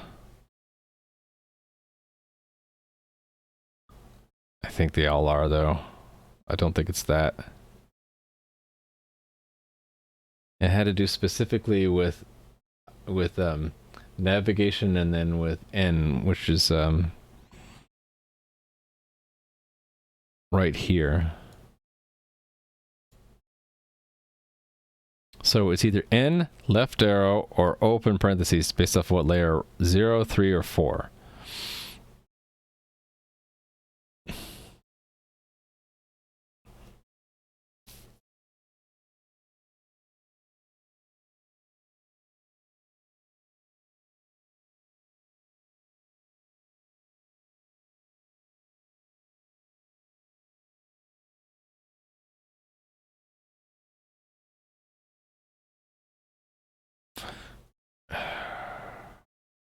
So it happens with left arrow. So key code with modifiers is not involved.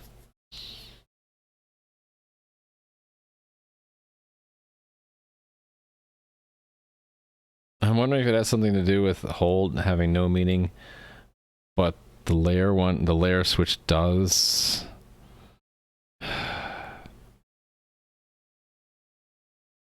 I'm not sure if I'm going to be able to think of what the problem is tonight, unless I know exactly how to reproduce the problem. So let me see. Tap and hold is not it. The key by itself.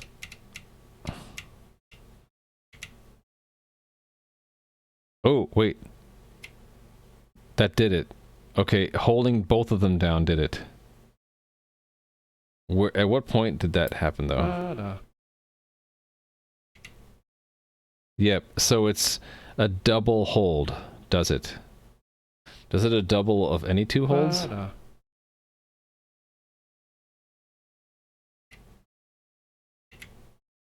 Yes. Okay, it's a double hold that does it.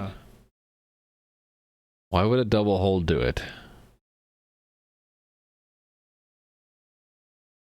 It might not actually have anything to do with layers at all. Maybe I can do it with a double shift.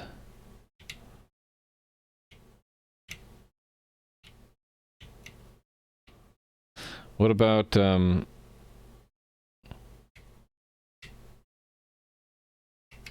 it's only when they're near each other in time. And not all the time either.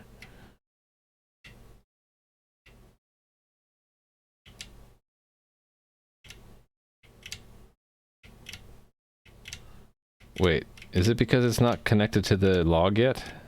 It's not happening? No, it can happen. It happens all the time when I do left arrow. It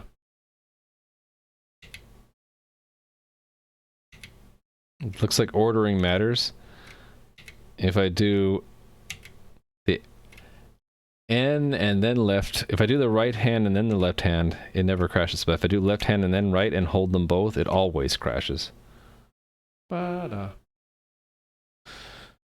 Okay. I just have to think, what happens when I do a double hold? Double hold, double hold. So where that decision's made is in scan keys, right?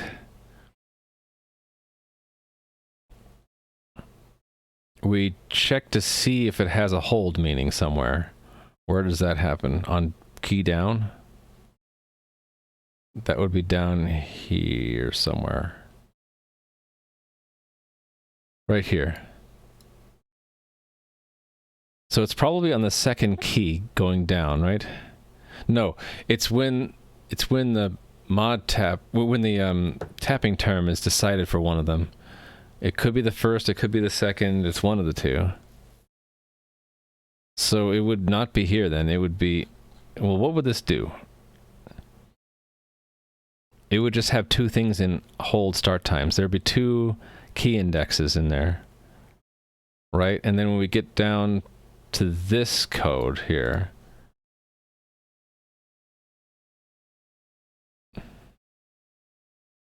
we would find one is due. We would get its key config and then activate it.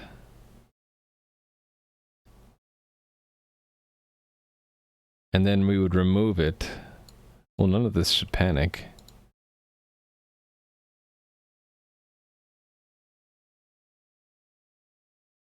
This would be a modifiers, right? Because it's a shift. I mean, that should be safe. Am I missing some code? Maybe there's a to-do somewhere? Oh, no. Yeah, we can remove this, actually. We don't have any to-dos left. That's not it.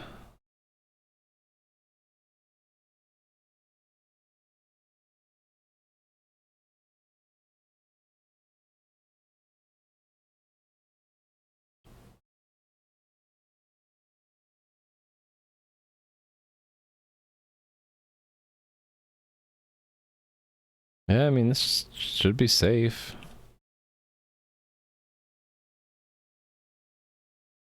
Hmm.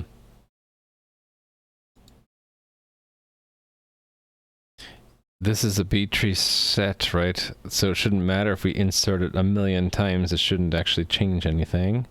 That's not it. Add will only add until it fills up and then just return.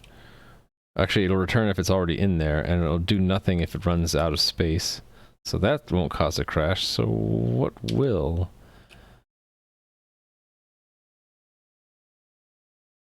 Well, I can just look for all the unwraps. How about that? Let's consider all the unwraps. There are only 42 of them. And we don't need to consider build. Okay, what about...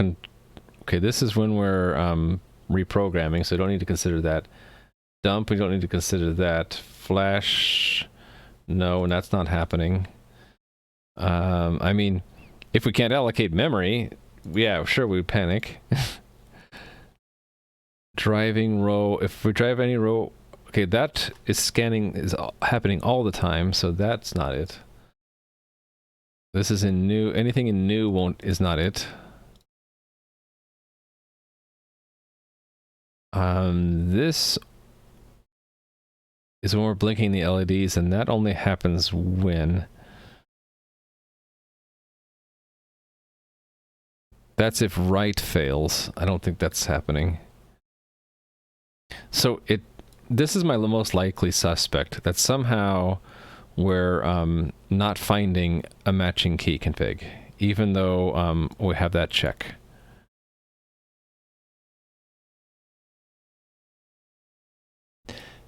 Logically, like, as long as we have at least one layer 0 in there, we'll always find something, and it'll always unwrap, right?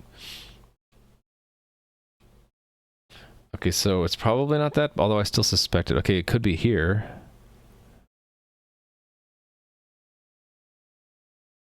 Could this be it? There is some, so that unwrap should always work, right?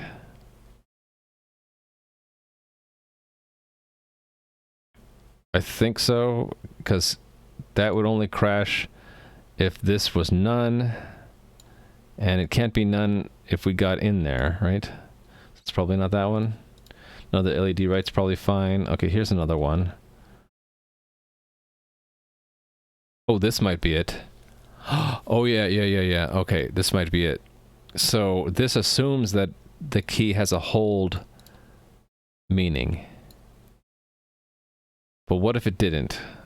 Is it possible we can get a key in there? Oh, actually, yeah. Okay, I see what happened. So the key configuration changes if we switch layers, right?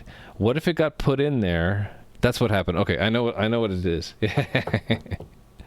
So what happens is this key here. What happened to my second camera?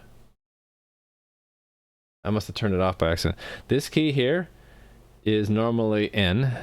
Let me press it so you can see it. It's normally N, but if I hold it down, it becomes Shift, so that if I press the key next to it, it's capital M, right? So in layer 0, it has a hold meaning of Shift, but if we switch it to layer 3, this no longer has a hold meaning, and so if it got into hold keys do before when we were in layer 0, but we get it when we switch to layer 3, this will try to activate the hold meaning for this key on layer 3, which it has none. In fact, I can show you exactly where that is. Right here. Layer 3 has no hold meaning, right? So when we first pressed it, we were in layer 0, but it has a hold meaning, so we didn't make a decision to hold versus tap until later when like a timer expires, and now we're suddenly in layer 3, and then it assumed it had a hold meaning, which it doesn't have. So I think the proper thing to do here would be, if this is none, then just ignore the key activation, right? So this should say like if let some, and I need to have a comment. This is a really tricky bug. It's possible for a layer switch to happen. Oh, I'm being raided by Techie Girl. Hello, thank you for the raid.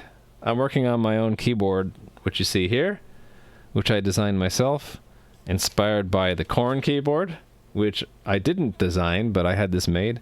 I really liked it, and I thought, hey, I could probably make my own keyboard, and this is my keyboard journey.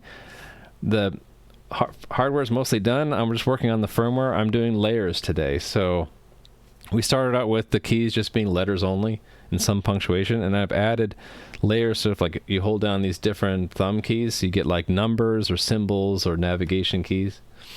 What switches I'm using? I'm using Cherry MX Browns, so I can just pull it right off the keyboard. They're hot swappable, and I can even pull the keycap off to show you that it's got a brown stem. The keycaps are nothing special. They're just like generic ones I got off of Amazon.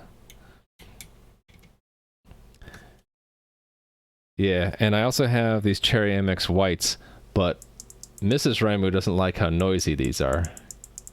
Can you hear that click? A little ASMR for you there. Yeah, good old cherries. Microcontroller. It is the Raspberry Pi. And the little pink board, I didn't design that part. I got that from Adafruit. If you're going to work with the RP2040, the KB2040 is a really nice board that Adafruit makes for it. Adafruit makes for it. Is that Rust code? Yes, it is. The firmware on this is 100% Rust. I didn't write it all myself, though. I'm basing it off of the board support package for the Adafruit. Another reason Adafruit's KB2040 is pretty good is if you make Rust firmware for it, they give you the whole hardware. They give you the whole hardware abstraction layer, peripheral access crate, so you don't have to worry about programming the peripherals like the USB bus or the UART or the timers or anything like that. You get that all for free. Another reason to use Rust is there are USB device, human interface device, and serial port crates already written for you. You don't have to worry about it. You just need to import it and hook it all together. Did you go full out and lube everything? No, they're not lubed at all. The only thing I did was I added, it's actually easier to show you on the prototype, because I made this little guy first just to test out some ideas. I can bring that close to the camera, and you can see, if I hold it right side up, at the correct angle, that there's a 3D printed plastic plate that holds the switches in place. And it's got little feet on it. So that helps the keys from wiggling back and forth. And that's the only thing I added. Other than that, the switches are just sitting in the sockets, which are mounted on the reverse side of the PCB. Did I miss anything else? Thank you for the raid, by the way. Hope you had a good stream. Decided to be forever alone solely for clicking blues. Yep, go with blues or greens or whites, and everyone will be like, that's a loud keyboard. Oh, thank you, Baker Staunch. Yeah, it's... Only thing that I was told I should probably consider is making a 3D printed cap for the controller boards, because there's a lot of exposed electronics here, right? Bring it closer to the camera and you'll see it.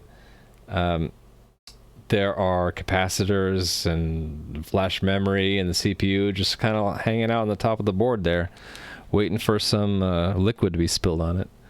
So I might 3D print a little cap for that guy for normal operation. I still need access to this to hit the reset button sometimes. But normal use, I might as well put some protection over that, right? You're working on building an app to support a Twitch panel extension. That's nice. JavaScript stuff, okay. So I'm doing some completely different things here. I'm doing like lower level firmware stuff and hardware design. So just to prove to you that I actually made this thing, I have the circuit board design files. I have the schematics. And these double as like impressive props. I can say, look how impressive this is. But really when you... If you look at this long enough, you realize, well, it's just a whole bunch of switches and diodes, and then a whole bunch of neopixels, just daisy chained together, and everything just feeds into the controller circuit board, which I didn't make, which I just bought for $8 each. And really, the only thing impressive about the hardware is that there's an impressive amount of soldering you have to do, and just to line everything up was tough. Oh, and the layout of the copper traces was fun. First time I've ever done something like that. But yeah, today I'm working on defining layers. So, for example, the key right here, which is N, right, this one, on the base layer is N, but if you hold it, it's right shift, but on layer 3, it means left arrow, and on layer 4, it means open parentheses, which is a shift 9. So, before today, this layer didn't exist, and I didn't have this list of possible meanings for a key. There was just one meaning, and it was either tap or hold. So I added this today, and I'm basically copying the configuration for my Korn keyboard that I've been using, which is based on Muryoku, into my own firmware. So just to give you an idea of how crazy the layering can be, if you look at Muryoku, which is right here, each key can mean like one of 4 different things depending on what layer you're on, and they use like different colors. It's pretty crazy. And if you get into a small keyboard like this, inevitably you're gonna have like lots and lots of layers, and you'll have to memorize that, or have. What I did is I printed this thing out and I pasted it like above my monitor until I got used to it. If you don't like layering, then you'll want a traditional keyboard with 100 keys, not the 36 key that we're looking at today. You don't teach us about that or about embedded systems? Really? Because I remember learning computer engineering, you get into like CPU design, and you had to take electrical engineering classes where you learn about like circuit design and stuff. Maybe not like the depth that I'm doing, but at least they teach you about resistors and capacitors. How long would you say it took you to get used to it? I got this in January, and it is August now, so I'm not fully used to it. So I'd say it's probably going to take me a year, but mostly because I've been used to the traditional QWERTY keyboard for a long, long time. Well, thank you again for the raid, Techie Girl.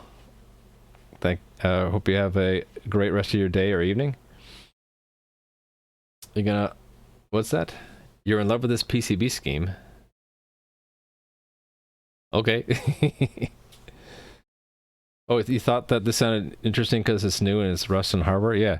So one thing about that, you might ask what is running on this, like Linux or something, and the answer is nothing. And you can tell that if you look at my main.rs and you go to the very top and you see this. This is the magic line that tells you there is no operating system. So there's no standard library. We have no file system. We have no system calls. We have no processes. We have no threads. We're basically on our own unless we get something from another crate, which is also no standard, which are like the ones I mentioned, the board support package for that microcontroller. It's no standard. So very low level. But other than that, like we defined a few comforts, like we have our own heap, so we have an allocator, and so we can do things like we can introduce collections that need dynamic memory. We have a very limited amount of RAM with 264 kilobytes, but you know, we make do. Basically, it's like a PIC controller. It's supposed to be a drop-in replacement for Elite C or Pro Micro. So it's really designed to do what it's doing, which is scanning a matrix of keys, maybe blink some LEDs. It doesn't do much more than that. Using 5 layers? Well, we're up to 4 now. Yeah. So I have, just like you, I have a basic alphabet layer, and I have a navigation layer, and I have a numbers layer, and I have actually 2 different symbol layers. I don't have the mouse layer, though. The Muryoku had a mouse layer, but I dropped it because I didn't really end up using it. Oh, we just dropped a bunch of frames. Okay, I'm dropping frames. Waiting for the stream to stabilize so I can repeat what I just said. Yeah, so Professor Wannabe, I have pretty much the same layers, only I have an extra symbol layer, and I dropped the mouse layer because I never really used it. And I have some app shortcuts, but maybe not as many as most people. But yeah, right now what I'm working on is I was fixing this bug. So in Rust, whenever you have an unwrap, you have to remember that that's a possible place where you might crash. And turns out that that's where I'm crashing. And what I did is, what I had a crash, I was trying to figure out why is my keyboard crashing. So without any other leads, what I did is I just searched for the word unwrap, and I just went through them all thinking, is this a place where it might be crashing? No. And then I got to this, and I'm like, hey, wait a minute. This key configuration can change because we get it. When we get it, we're basing off of the active layers. What if the active layers changes between when our key got put into the hold keys, hold start times, and when we pulled it out? And that's exactly what's happening. So my solution for this is, if it got into the hold start times collection, and then later the layer switch happened, and then we're reading it out, rather than blindly assume it has a hold configuration, we're going to say, well, does it have a hold configuration? Or does it have a meaning, really? Does the key have a meaning for hold? So we're going to do it this way. If it does, then we're going to use that meaning here. But if it doesn't, I think we're just going to ignore it. And this probably needs to be borrowed. Oh, hold on. That's the other way. I need to borrow here because we can't move it out. So my comment is going to be, it's possible for a layer switch to happen between when we press the key down and when we make the decision that we should activate the key's hold function.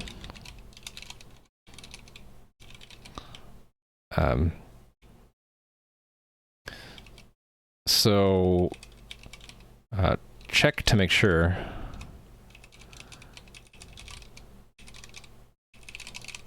that the key actually means something when held down in the current layer. If not, let's just ignore it. Just ignore the key. In other words, just don't do anything, and we skip the F. So if there is no meaning to holding down the key in the current layer, when we skip this, we don't activate anything. We just remove it from our list. I think that was what the bug was, but I kind of want to double check by looking at all the other unwraps inside of keyboard.rs. So let me do that really quick. Is Rust fun? I think it is. That's why I do it for a hobby now. Could you add crash handlers so to log where does crash? That's a great idea, but that's a lot of work. I'll show you how I handle crashes now. I loop forever. So we're talking about earlier about how this could be improved by using this panic info to derive a stack trace and then format that in a human readable form and write it to flash and then go into an infinite loop, right? There are a couple problems with that. One is that while we're panicking, we don't want to panic again, so we need to avoid doing anything which might cause a nested panic.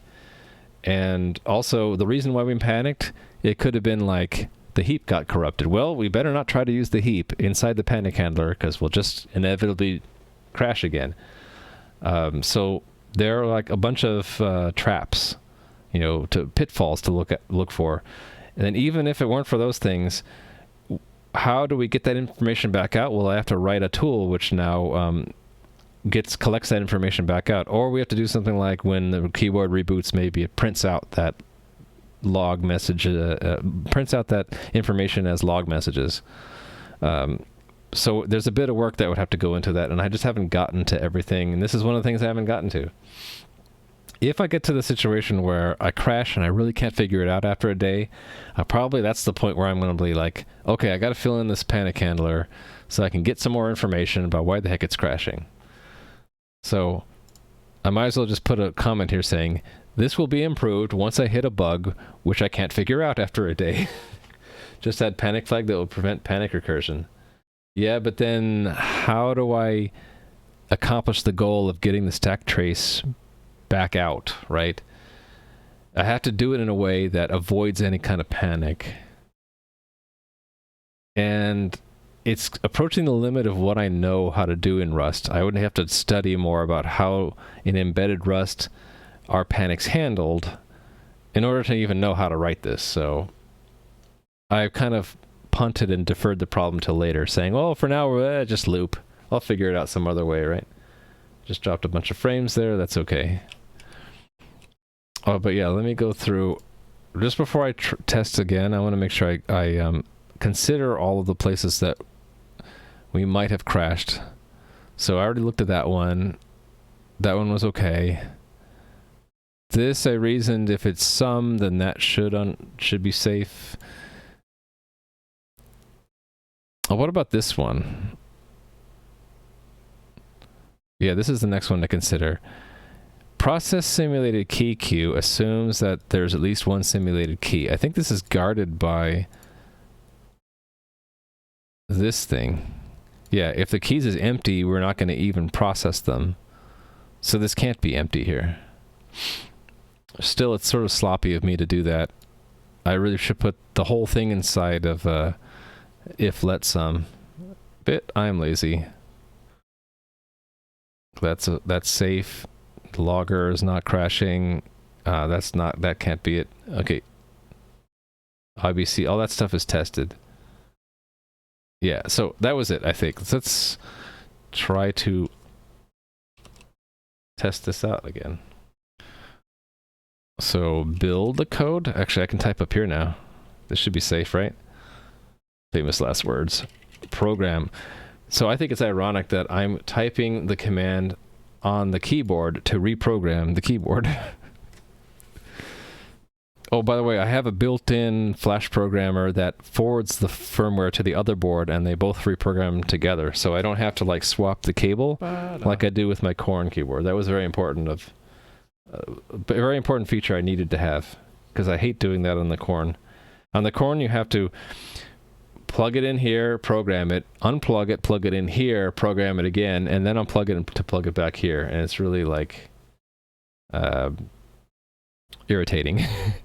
Okay, so if I did that right, now this won't crash if I do a hold on this. Yeah, it's not crashing. Yeah, so it just doesn't do anything at all. It just has no effect. Yeah, cool. That's exactly what I wanted to see. So I'm going to put in here that I fixed a bug.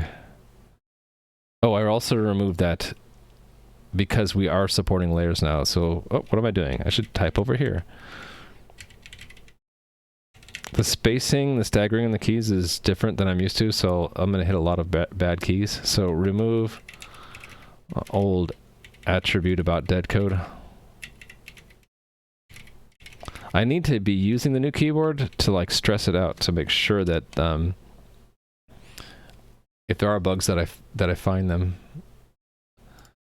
And there's the bug fix. So click that and do git commit. I need to actually type some stuff here. So fix bug caused by switching layers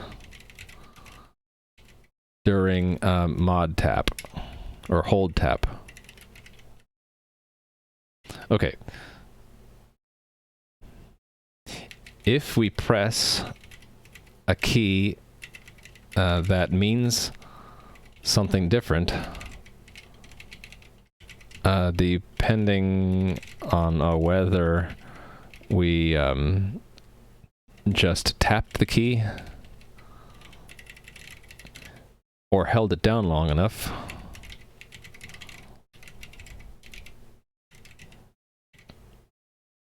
and we switch layers by the time that decision is made. Actually, it's not by the time, it should be before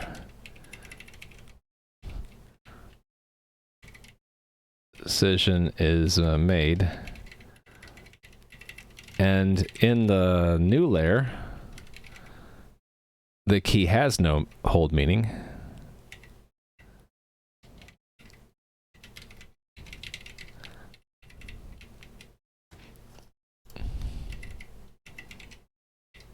All these ifs, but that's how complicated it is. We shouldn't try to apply it. Apply it? What was the... It was activate, right? We shouldn't try to activate that key meaning. Because that would cause us to crash.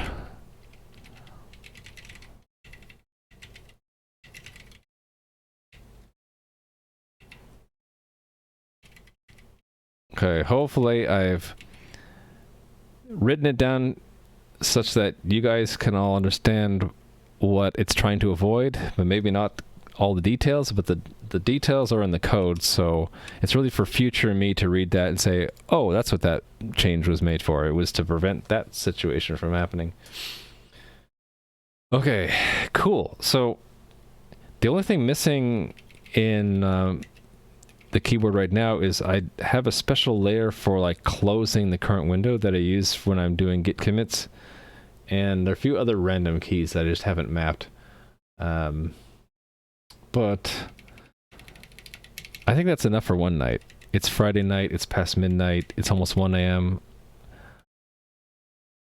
I think I need to wrap things up.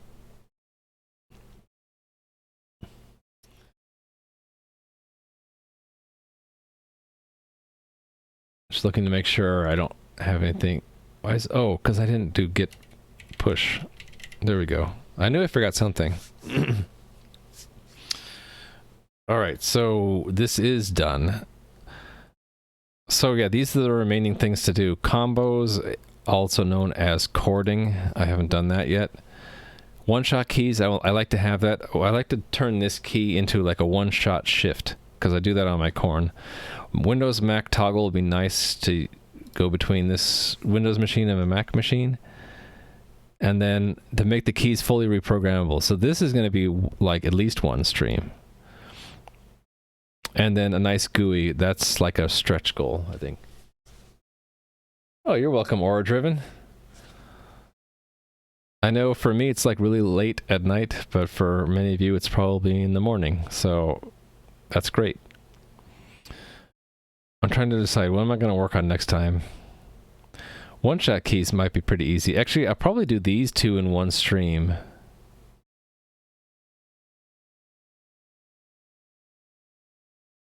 Although I need to decide, like, is that toggle persistent or not? I don't really care if it is. So it could just be that we have, like, alternate meanings depending on, like... Well, can't that just be a... No, it can't be just be a layer switch. I think this is like alternate meaning, like global alternates. So in this key config, for example, what's the key that would be most affected? Like redo, I think. Instead of Control Y, it's Command Shift Z or something like that. So that's the J key. Where is that? Up, down, right here. So this would work on Windows, but not on Mac. So how would I describe this on Mac? I know I would have something like alternate,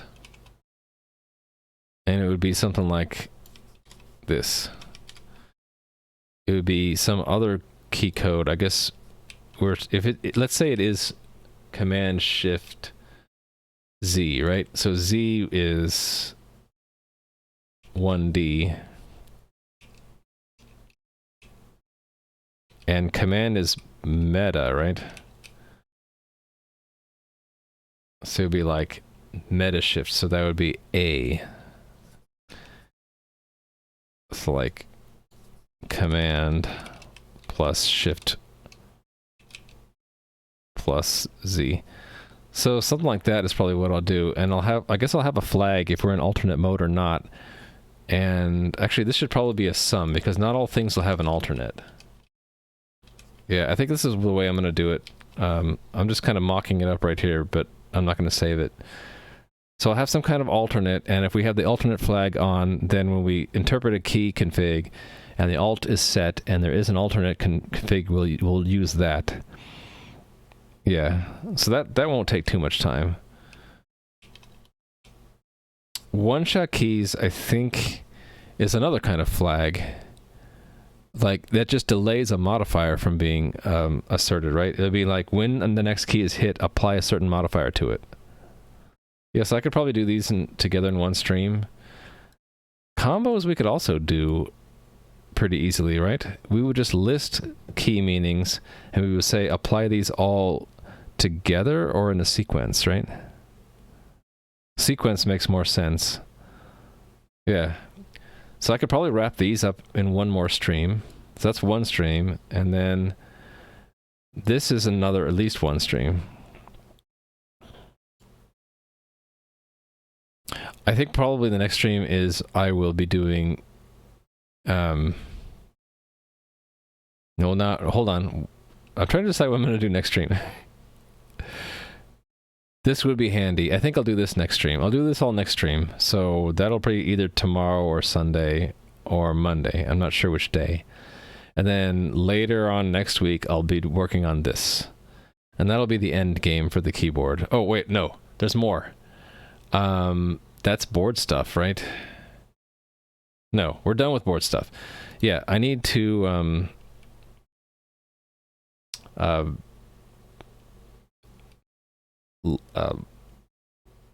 add LED logic. So I have two kinds of LEDs, right? I have per key, and I have underglow. So my idea for this was underglow would just be a single color, and we light up all 4 LEDs on the side with the same color, and it'd be kind of like what I do for my Korn keyboard. So like if caps lock is on, it glows green. It's really bright, actually. To give it like a green outline, and when caps lock is off, it goes back to off. So you can see it turn on green. I kind of like that because then I know if I accidentally have caps lock on, I notice the greenish glow. So this would be like certain key states would cause it to turn on all the LEDs to a certain color. Per key, what I was thinking of is just something simple like whenever you tap a key, the key would start to glow a certain color, and the more you tap it over time, it would start to either get more intense or a different color. And then if you stop tapping it, it would slowly ramp back down. I kind of have something like this on the Korn, but it's not perfect. So it starts to glow, and then if I leave it alone, it turns off eventually. Takes it a while. There, now it's off. Although it's not really that specific to every key. I'd like to do that on mine. So some kind of like programming for both LEDs, and then I have to actually solder them on to test it. So that, you know what I'm thinking, actually doing this one these next stream. So if you're asking yourself, or if you're wondering if the next stream will be fun or not, if you like me looking into this stuff, probably next stream. Next week sometime we'll be working on that, and then sometime later we'll be working on the LED stuff. And then I don't know if I'll ever get to this one. This GUI sounds hard. Caps lock equals control, problem solved. If only. Okay, I'm reaching the end of the stream. Let's see if I can raid someone. Wait, Tim is still streaming? How's that possible? There's also Juliday who's working on his keyboard. Let's go with Juliday. We'll keep to the theme, right, of what I've been doing. Just make sure he's still streaming. Sometimes you raid someone and they're like ending, or they just hosted someone else, and it kind of sucks. I'm waiting for an ad to finish. Hold. Still going? Okay. So we're gonna raid Juliday. Korean, but also will speak English, so use your preferred language, I guess. He also knows Japanese. He's working on making his own keyboard, and it's kind of cool because his keyboard is also has some synth stuff on it. So hope you enjoy his stream, and I'll be back like in the next few days, okay? And normally I stream Monday, Wednesday, and Friday, but sometimes if I feel up to it, I'll stream on the weekend. So hope to see you next time. Have fun in the other stream. Bye.